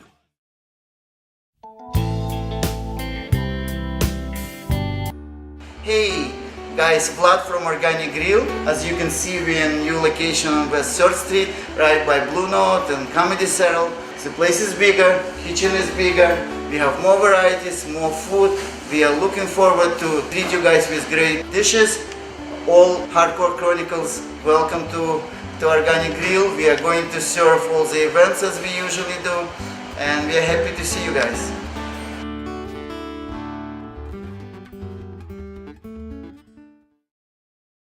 Peace! Nice. What it do? Welcome to NYHC Comics at 117 Main Street, Dobbs, Surrey, New York. I'm Debo the Pro with my homie Lee Farley. Welcome to the spot.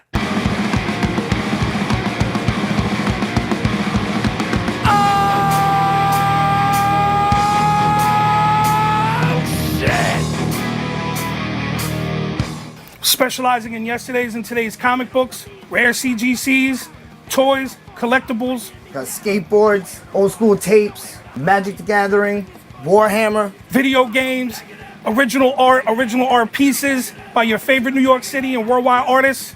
Let's go. Skate decks all day, baby. We also have the young reader section here for like 10 and under. Pops. People love the Pops. Star Wars! We are New York hardcore. We always rep the scene. Let's get it on.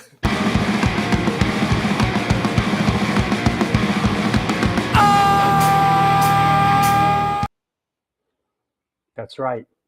And we're back. Hey, I want to mention a couple of other shows that are coming up. Sunday, April 2nd. This one is not at the Bowery Electric. It is at Berlin, another club 2 blocks away. Bowery Electric was spoken for that day. Channel 3 celebrating the release. Oh, you know what? That reminds me. I got to shout out a couple people that sent me some stuff. Jerry from Poison Idea just sent me his solo record. Thanks, bro. And a crime scene record. We got to get Jerry back on the show. Of course, Paris Mayu, Rise of the Agros. Sammy Town from Fang sent this to me. Got to get these guys on the show. And of course, the Channel 3 40th anniversary. Yeah, we got to do like another new music show. The Channel 3 the Channel 3 show is Sunday, April 2nd. Then April 30th is the Back to the New York Hardcore Roots show back at the Bowery Electric with Go, Crazy Eddie, Down Low, Chum Huffer, and Crippled Earn. Soon after that, it's Rampage Fest 5. Yes, upstairs, downstairs. That is Sunday, May 11th. Saturday, May 27th, we are in Tompkins Square Park, our beloved Tompkins Square Park. Free show with Scott Helen, Guitar Me of One, Winter Wolf, Butterbrain, Rebelmatic, and Leeway. Then my big birthday bash along with Steve Zing from Sam Hain and Danzig. He's dusting off Morning Noise for the first New York City show in 35 years. I'm dusting off the High and the Mighty. It's been a while. Don Foos is coming in from Cleveland to do One Life All In, Concrete Ties, and Chemical X. And this has yet to be announced. I got to get on it. Put it out there on social media. Sunday, August 13th, The Take, Silence Equals Death, Star Car with Sab Gray from Iron Cross, Ma'afa, and first show in 10 years, Mr. Pickle. So there you go. All that, all this and more, as the Dead Boys would say. Questions? Please post your questions for filmmaker Danny Garcia about any of his films, about anything. Don't be shy. Let it fly. Post. What else? Did I remember everything? I want to shout out real quick. I want to shout out my latest patron, Pat Baldwin. You too can support this show. You don't just have to be a lurker. There's the Patreon address. There's a PayPal. Do a super chat. Subscribe to the show right there. If you're watching a rerun, what can I tell you? Support the show that supports you. Post your questions, please. Let's bring our guests back on. And here we go, Mr. Danny Garcia. Hey, man. Hey, dude. Here's the first one, bro. Danny, this is Rocker Mike. When is the new movie about the Chelsea set for release? What's up, Rocker Mike? I would say in July we can start showing it in film festivals and like promo screenings and stuff. And, we just coming out with the nightclubbing DVD release, so we're going to have to wait a little bit for this to be released digitally. I would say at the end of the year, probably. It could be out. Yeah. I mean, for those out there, there's a process to this stuff. You do a film, takes a fucking couple years, you smash your head against the wall, you get your film done. It does a little bit of the festival circuit. That can be about a year. And then it sort of dribbles its way out. And as a fellow independent filmmaker, we hope to get not ripped off too bad and get a somewhat decent fucking distribution deal and get it out there on some sort of platform so you fucking people can see it. Yeah, exactly. That's the idea. That's the idea. Here's a follow-up question. He says, can you talk about some other new projects you have other than films? I'm talking to a bunch of people about starting an online magazine as well, which we want to do. I mean, I'm finishing this Chelsea thing first, and once I get this out of the way, I can start doing other stuff. And that's one of the projects we have, actually. Start an online magazine that talks about stuff that we care about. Here's a good one. Sativa or indica? Well, I'm more of a sativa kind of guy, but what I really like is the taste of it. I want to smoke something that tastes really, really good. And like I said before, I'm hyperactive, so this is like my medicine to keep me grounded and relaxed. Otherwise, I'm a pain in the ass, even for myself. Do you feel that you call it hyperactiveness? I'm a little ADD. Do you enjoy editing your films as much as I enjoy editing mine? Oh, I love it, man. I love it, bro. Yeah, that's my favorite process. But,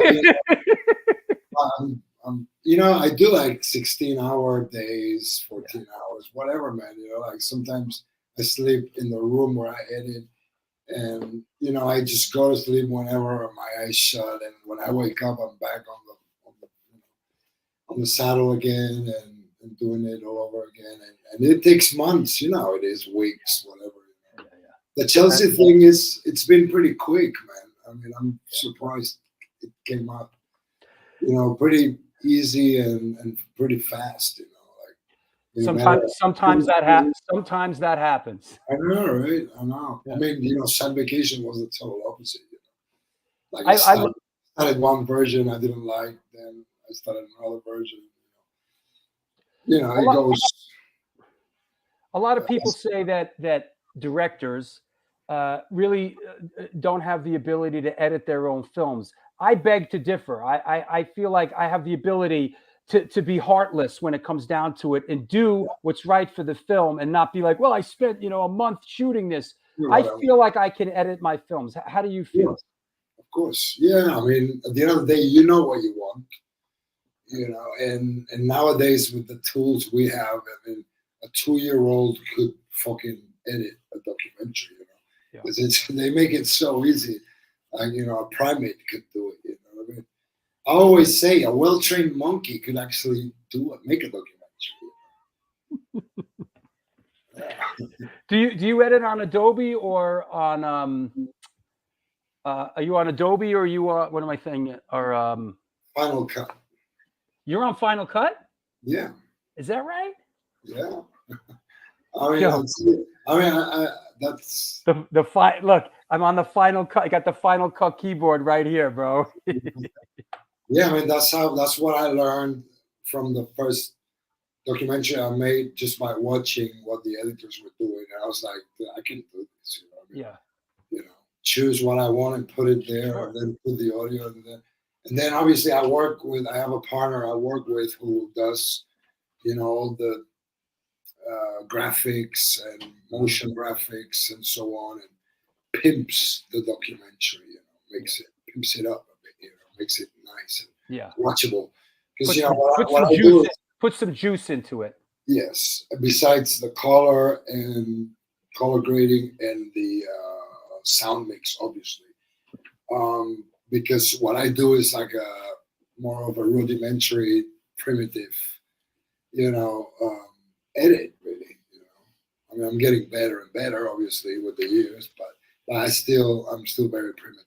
I relate very much to it. This the same thing I did with the Alago film and the New York Hardcore. I'm a good storyteller. I can put the story together well, but then I need somebody to sprinkle the magic dust on it. Yeah, I don't even know if I'm a good storyteller. People tell me, "Oh, you are," and stuff. I don't even fucking know.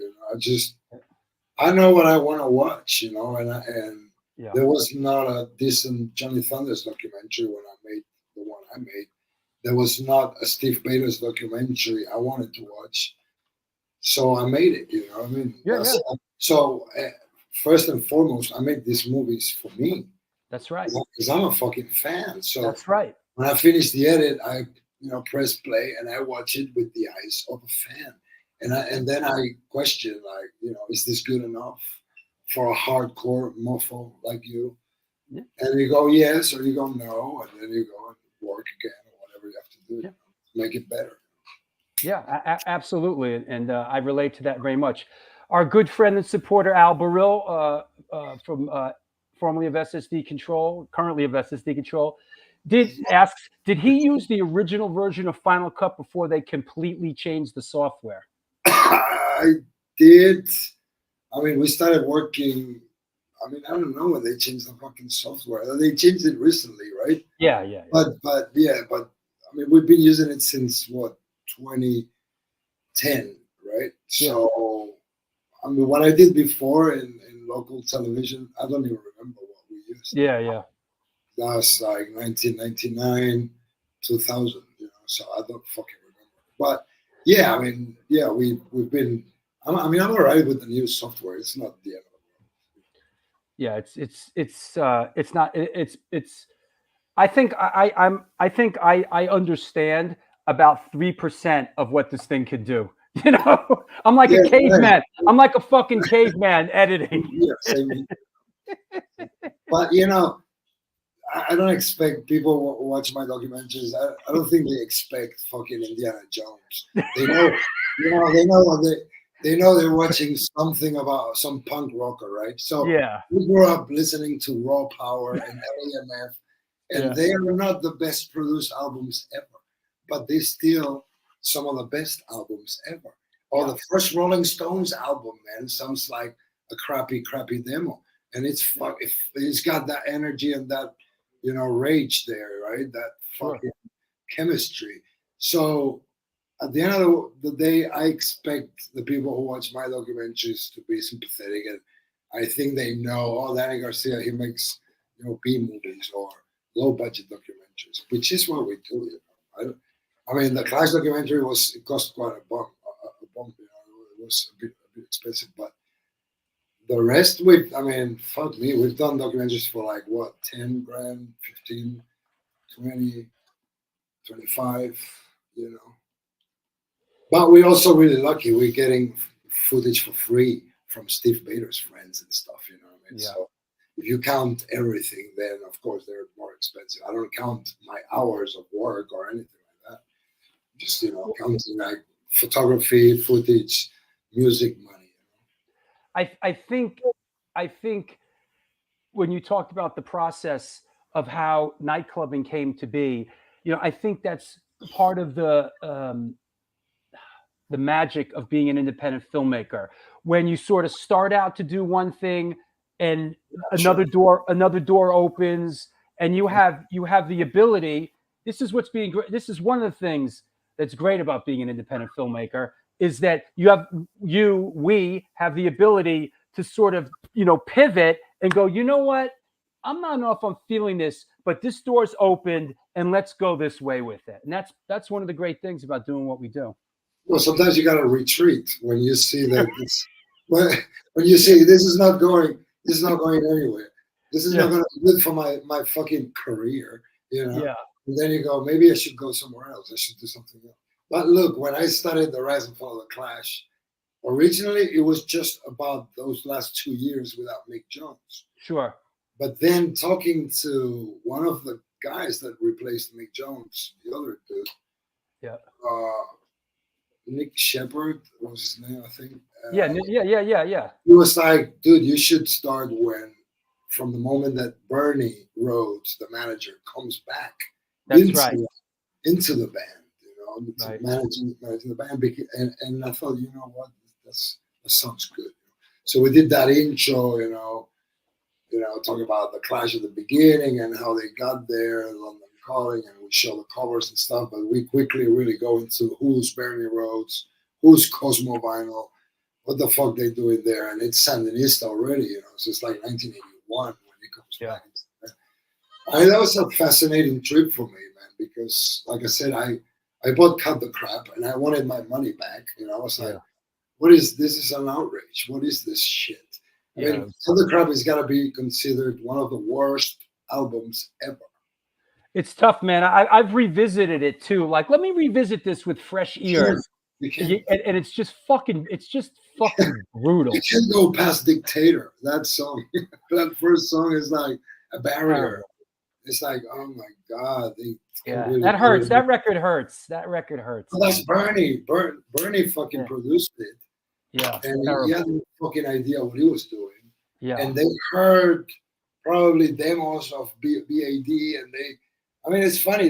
They fire fucking Mick Jones for being too funky and too drum machine. Too hip hoppy, right? Yeah. And then next thing you know, they're doing an album. They're trying to copy what Mick Jones is fucking doing, but doing it right.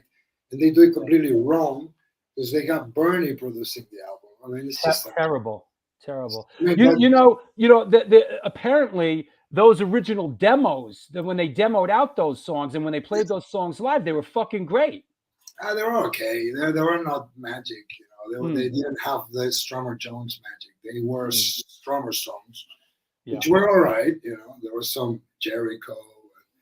Some, I mean, even This Is England was, I mean, but they were like rehearsal demos. Really, they're not proper demos. I mean, I saw the last show that the Clash played with Mick Jones. I saw that. That's crazy. That's the U.S. festival. That's right. That's right. The US Fest. I was there for 3 fucking days, bro. Crazy, bro. Oh God. It was. Yeah, we got that footage. That's some really good. I mean, that's some historic footage. Really. Yeah. Do you when in your films, do you deal with fair use a lot? No. But, you know, again, I'm in Spain. Nobody knows who the fuck I am. Yeah. You know, it's like nobody's going to come sue me. But still, I don't take my chances. I don't, you know, grab Lou Reed's music and use it without. Yeah. Or anything like that. Crazy. Yeah. You know? Because Hey, my distributor will be like, are you fucking crazy? Right. So can we talk a little bit about your love for Westerns and some of the Western stuff you've done? Absolutely not. Yeah. Of course we can. Yeah. Yeah, I mean, that's my business associate, Caesar. He lives here. He's been living here in Almeria for quite a while. And I came through going to Granada to interview. I actually interviewed Timon Dog here in Almeria for the Clash documentary. Oh, wow. Yeah. So I came here for the first time and I was like shocked when I saw the Western sets that they still have from the 60s. And so I was like, fuck me, we have to shoot something here, man, you know. So that's what we did, you know, when we got a bit of money together. We invited a few actors and yeah, we put this 6 Bullets to Hell together, which, you know, funny little spaghetti Western thing. And then we've done a couple more. And we want to shoot more movies, but not Westerns, other stuff. You know, we have a beautiful desert out here. It's actually the only desert in Europe. Beautiful coastline, mountains. There's like everything you need out here. Is that where Sergio Leone shot his? No, Sergio Leone shot in Italy, right? No, well, he shot in Rome, in Cinecittà. Mm-hmm. That was he shot the interiors in Rome. And then all the exteriors are in Spain, except for one scene. I'm talking about the Westerns. Sure. Except for one scene in Once Upon a Time in the West that he shot in Arizona, in John Ford County, Monument Valley, in the border of Arizona and Utah. I was there actually recently. It's fucking amazing. Did you see what was that doc that I saw about where the final gunfight took place in the Good, the Bad? Was that like Boot Hill or Sad Hill? Yeah, that's not in Almeria. It's in I think that's in Burgos, somewhere like closer to Madrid. That was a cool little doc. That was. Oh yeah. passionate. You know, I love docs like that. You know, somebody had the passion to do that. And yeah, Alberil, Marvin Hagler had a big career in Italy as an actor after his boxing career. Yeah, he moved to Italy. Yeah. Yeah, I mean, so many actors and sportsmen and stuff. A lot of people ended up doing spaghetti westerns. You know, even Orson Welles accepted some pay and did some spaghetti western. Is there here's a question. Anybody you'd be interested in doing a doc with? Anybody that's sort of on the spectrum someday, or you know, Brian Jones? The Brian Jones one must have been a big one for you, right? Yeah, that was huge because the first album I ever owned was a Rolling Stones album, and it was Aftermath. Oh yeah, the fourth album, and Brian's there on the cover with that crazy hair. Yeah, That's when he starts playing all these instruments and stuff. And yep. I was like, wow, this is something else. But yeah, I think Iggy Pop, man, would be a good subject for a documentary. That's a good one. Iggy Pop, yeah. Actually, we asked Poison Ivy if she was cool if we did something about the Cramps, and she was not cool with it. So I didn't want to push it, you know. Yeah, you know that's a story that hasn't been told. The Cramps. Yeah, I know, but you know, it's a nice love story, and the their look is great, and the music is great. And I fucking interviewed them once, but I don't know if there's enough. I mean, there's enough juice, I suppose, for documentary. They had Brian Gregory. I mean, look, one of the angles would be, I mean, they had like 50 band members or whatever, or 35. Yeah. So one of the angles would be to like chase as many of them as possible and let them tell their side of the story, and then put some live videos and stuff. But she was not into it, and so I didn't want to go there. You know, I gotta tell you I've told it on the show before. My quick Cramps Poison Ivy Lux Interior story. Right, I was in Hollywood. I was with Biohazard. They were at A&M Studios. Right. You know, working at night. And at night we would go to that Ralph's supermarket on Sunset Boulevard. It's called Rock and Roll Ralph's, right? Mm-hmm. So I'm in this fucking Ralph's at like 2 and 3 in the morning, right? And I'm with you know, whatever, the Biohazard guys, and I turn the corner, and I turn the corner into the aisle, and there's Poison Ivy and Lux Interior pushing the shopping cart at 2 in the morning, dressed to the hilt. Wow. You know what I mean? Dressed like, and I'm like, yeah, this is fucking Hollywood, man. We're doing it. We're really doing it now. Yeah, it was great. I mean, they were great people, man. Like Steve, you know, I was such really, really nice people. Yeah. Yep. Let me see if I got one or two more. Is that right? What's the one show you regret not going to? Any music stuff that you like? Well, I mean, my mom wouldn't let me go to see the Police or the Clash when they first came to Barcelona, because I was 10 years old. I love the Police first 2 albums, man. I was like 9, 10, 11. I was a little kid, you know. I just loved the energy, and I was like, wow. And I remember being really mad that I couldn't go to the show with my brothers. My mom was like, there's no fucking way you're going. Not with your brothers, you're not fucking going. I remember that was a heartbreaker. The Clash, the Police. And then when my mom died, and I was completely depressed before starting The Rise and Fall of the Clash, which actually was the thing that brought me out again live. I missed a bunch of stuff. But, you know, I didn't want to see anybody or go anywhere or talk to anybody, you know. So, yeah, of course, I regret a lot of stuff, but that's life. When was the first time you came to New York? It was 95. It was already sanitized. Yeah, but it was still 95. It was still popping. I went to the Limelight. I went to a few cool spots, you know. but it wasn't. I mean, I went to CBGB actually, but it wasn't like the New York I wanted to see. Obviously. Sure.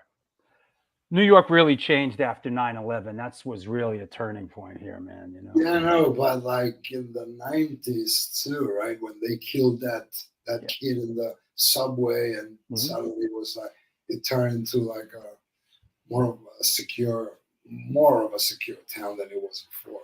Yeah. Yeah, it's one thing about New York, it's always changing, Yeah, I mean, it's alive. The fucking city's alive. So Yeah. of course it's gotta change. There you go. I love it. I still love, walking to Tompkins Square Park Yeah, man. and hanging out, It's a beautiful thing. Yeah, Mark Tolt says we all wanted to see Taxi Driver New York when we visited in the 90s. Yeah, Tell me about it, man, Yeah. I grew up in that shit here, people like to glamorize it, man. It was fucked up, let me tell you. But the amount of talent coming out of the city was unreal. Yeah. But it was not just New York. I mean, there was a lot of talent coming out of London and Manchester and many, many cities, man, And there was originality and you just fucking listen to Joy Division, for instance. How original those fuckers were, man. You just listen to any of those singers from like the 80s, whatever, man. At least they sound quirky and different and like interesting. At least they're not sounding like they're about to die or their dog just died or something like the guys from Coldplay and these people. Everybody nowadays they sing like their dog just died. You know what I mean? They're suffering, for their art. You know what I mean? Absolutely. But it comes across as Instagram fake. You know what I mean? Well, that's the. This guy is funny, man. My brother got my dad's car stolen. My brother drove the car down to the Cat Club and got my fucking dad's car stolen in the probably late 80s, early 90s, man. So yeah, don't miss that, Although New York is starting to, but you're where's the Chelsea Hotel film at? Are you coming back again? Is it all shot or where's it at? It's all shot. It's all edited. We're pimping it now. We're doing all the motion graphics, credits, all that stuff. I mean, hopefully like I said, by the summer I can start doing film festivals and stuff. Because night clubbing is out there already, and this is the next thing for me. Yeah, like I said before, sometimes the festival thing, you could spend a film will spend a year doing the festival circuit. That's my new film, The Jews and the Blues, is out there. It's gonna a year, but whatever. It's not that much of a rush. But so yeah, the new film is night clubbing. It's the DVD is being released day after tomorrow on Amazon. It's available on Amazon. It's also available for streaming on Night Flight. Is that right?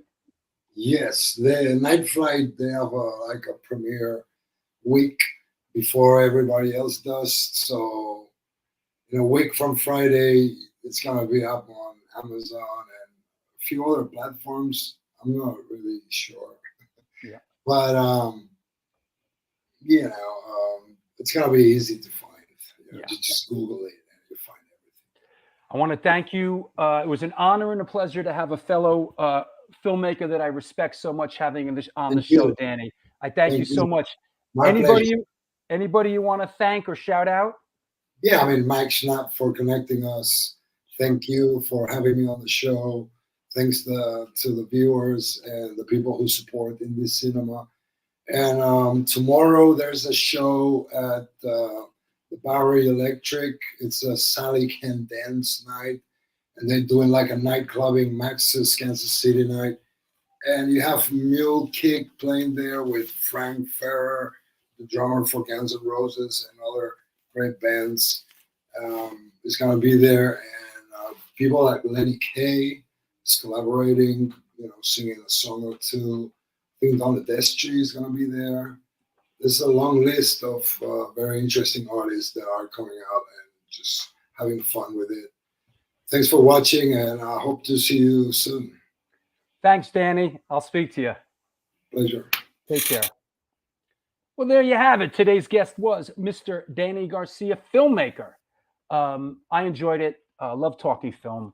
I tell you, I'm even though he's off the show and I don't have to do any homework, I'm probably going to watch the Johnny Thunders film again.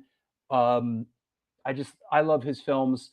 I really feel like when I see his films, I understand what he's doing and can relate to them. I feel like I could have made any of those films and they would have been very similar. So do we have who? Jim Sa? I don't know who Jim Sa is, bro. Do we need to go through who's coming up? I mean, we know what's going on, right? This Sunday is Louis Beto, show 249. Then show 250 a week from Sunday is Lars from Rancid. Soon after that, Hail Satan. Abaddon from Venom is on the show. Slicky Boys March 29th. Phil Demmel April 5th. 3-year anniversary show. Punk, another filmmaker. Punk rock vegan movie. I highly recommend it. Moby. Tim Shaw has to be announced on social media next day or so. Fuck It, I Quit. And Ensign. Rusty Pistachio of H2O, who's out there on the road now. Kira from Black Flag, Dose, Twisted Roots, and solo career. I'm co-hosting the show with Joel Ghostin. By the way, did you know that Kira works in the film business as a sound editor, and her crew won an Oscar for sound in Mad Max Fury Road? Sunday, May 7th, Theo from the Lunatics will be on the show. So we're excited about that. What else?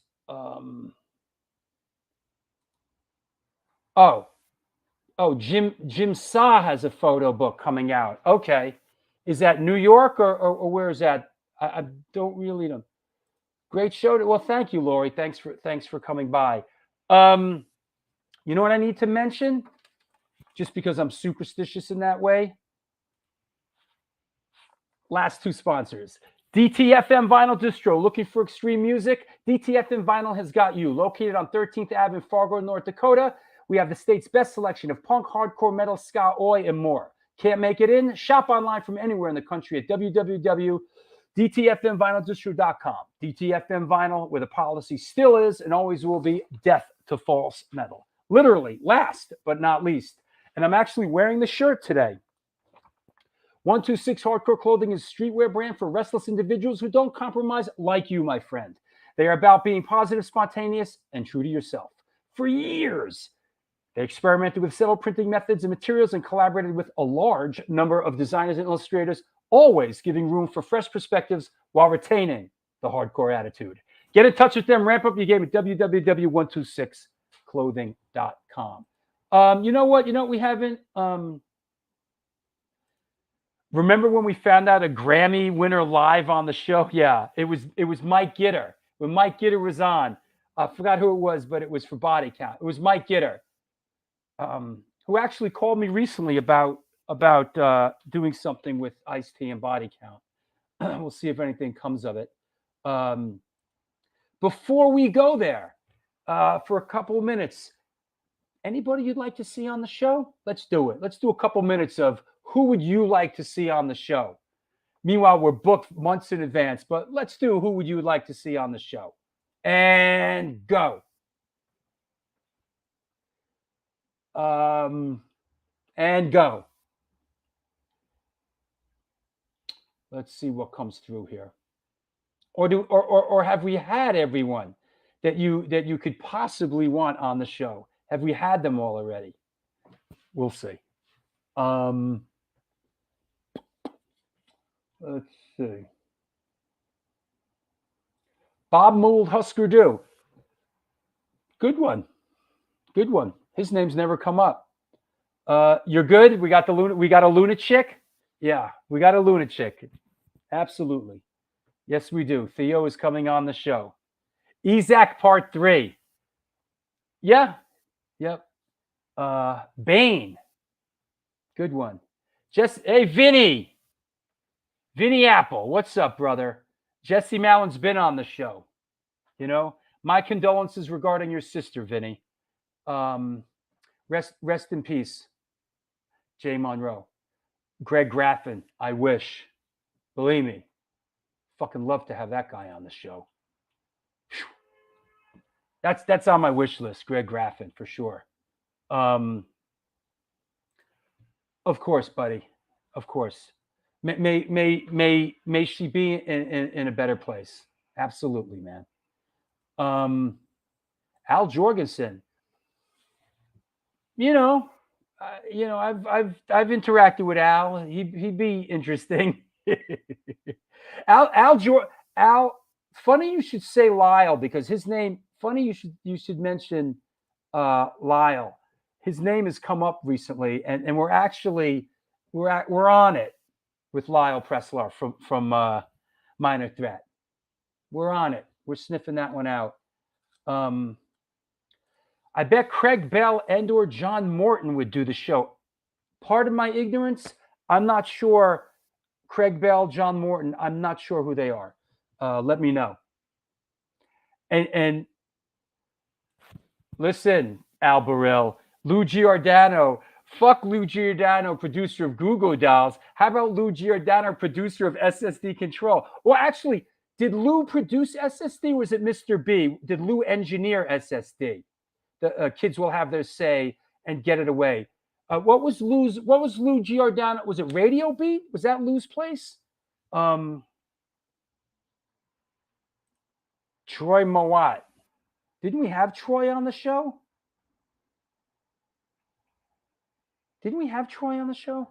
250 shows. Got to get on Final Cut. Listen, I don't cut out. I'm on Adobe now, and I use the Final Cut. This is a Final Cut keyboard that you could, with Adobe, you can put it on the Final Cut settings and use the Final Cut keyboard. Yeah, Dickie Barrett has a new band. I know. And what's his name? Johnny Rio's in it. I saw that. Yeah. Rob Fish. No, he wasn't on the. Which Troy was on the show? Troy from what Troy do we? Troy from Flotsam and Jetsam and Prong. What was that? I got the Troys. Mixed up.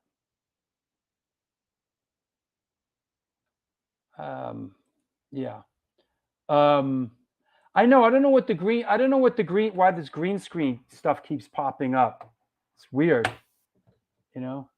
Troy Donahue. Okay. Troy Gregory. That's what it was. Right? I'm confused. I'm so confused. Yeah. Troy Gregory we had on. Right. John Watson. Listen, John Watson's a legendary figure. But, John, what are we going to talk about? A couple years, John's not a career music. Number 300, Rollins. Yeah, that's what I'm talking about. Troy Gregory was on. Thank you. I'm sorry. Listen, Lucky Lerner would be great, Al. Any of the Circle Jerks guys would be great. We'll get them. We're going to get everybody on the show. We're going to get everybody, even your slap happy grandpappy. They're all going to listen. Show 250's coming up. What can I tell you? 250 fucking shows in 3 years. Crazy. But that's how it goes. Yeah, so there you go. There you have it. And listen, the next show is going to be a banger because this is a beloved character right here. Louis Beto, from Carnivore.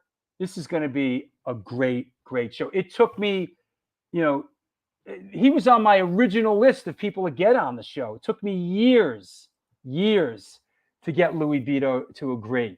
He felt like he had nothing to talk about. And I'm like, you have no idea, Come on my show, bro. Believe me. We could talk about fucking barbecuing for 2 hours for all I care, Keith Morris, of course.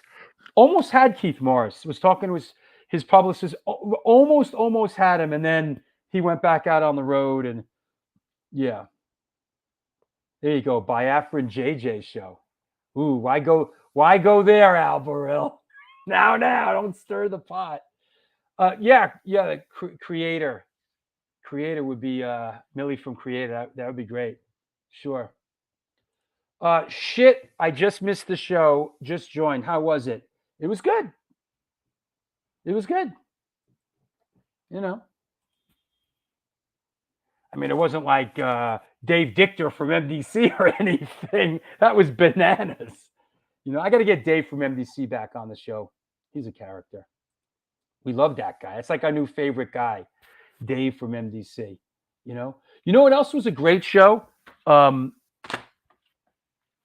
who just sent me his record, which got a show that got a lot of views, was Jerry Lang from Poison Idea.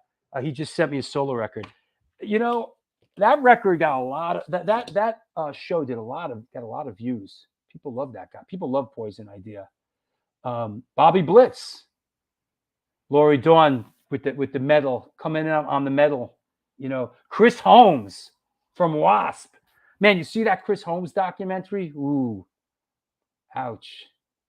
You know, oof. Bobby Blitz. I wonder who does his PR.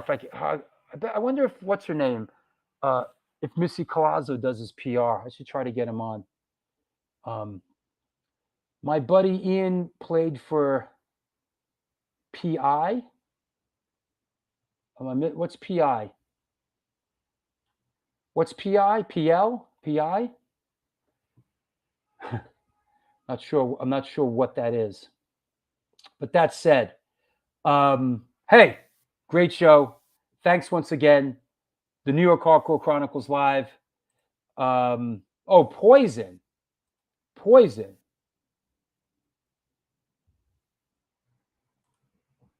Who's your buddy Ian that was in Poison? I thought Poison's had the same lineup forever, except for like the guitar player was out for a minute, and that other dude was in the band who stooped the drummer's girlfriend, and then Poison Idea. I'm thinking Poison like every rose has a thorn. Boy, what am I thinking, man? All right. That said. All right. Listen, enough already. Have a good night or a good day or wherever you are. And we'll see. Is that right? What's his name? Adam Duval sings for Alice in Chains. I'd love to get him on. Get Brett Michael on the show. So tell us about Every Rose Has a Thorn. Man, I suffered through Poison a couple of times. Like they opened up for David Lee Roth once. I suffered through them a couple of times. I never liked Poison, man. They were never on my okay. No. CC DeVille, I think, is from Brooklyn, isn't he? I think CC DeVille's from Brooklyn. We would bring CC DeVille on the show just because he's in Brooklyn. You could tell, like, he wasn't down with all that. He was just like, he knew there was money. Fuck that band. Yo, these are bands these are motherfuckers that are never coming on this show. Anybody, Phil Collins, Styx, Billy Joel, and you could add Poison to that list, all right? This shit ain't happening. You know? Sorry. You're watching the wrong show if you want Poison on. All right. Thanks, everybody. See you in a couple days with Louis Beto. Until then, do good things, and good things will come to you.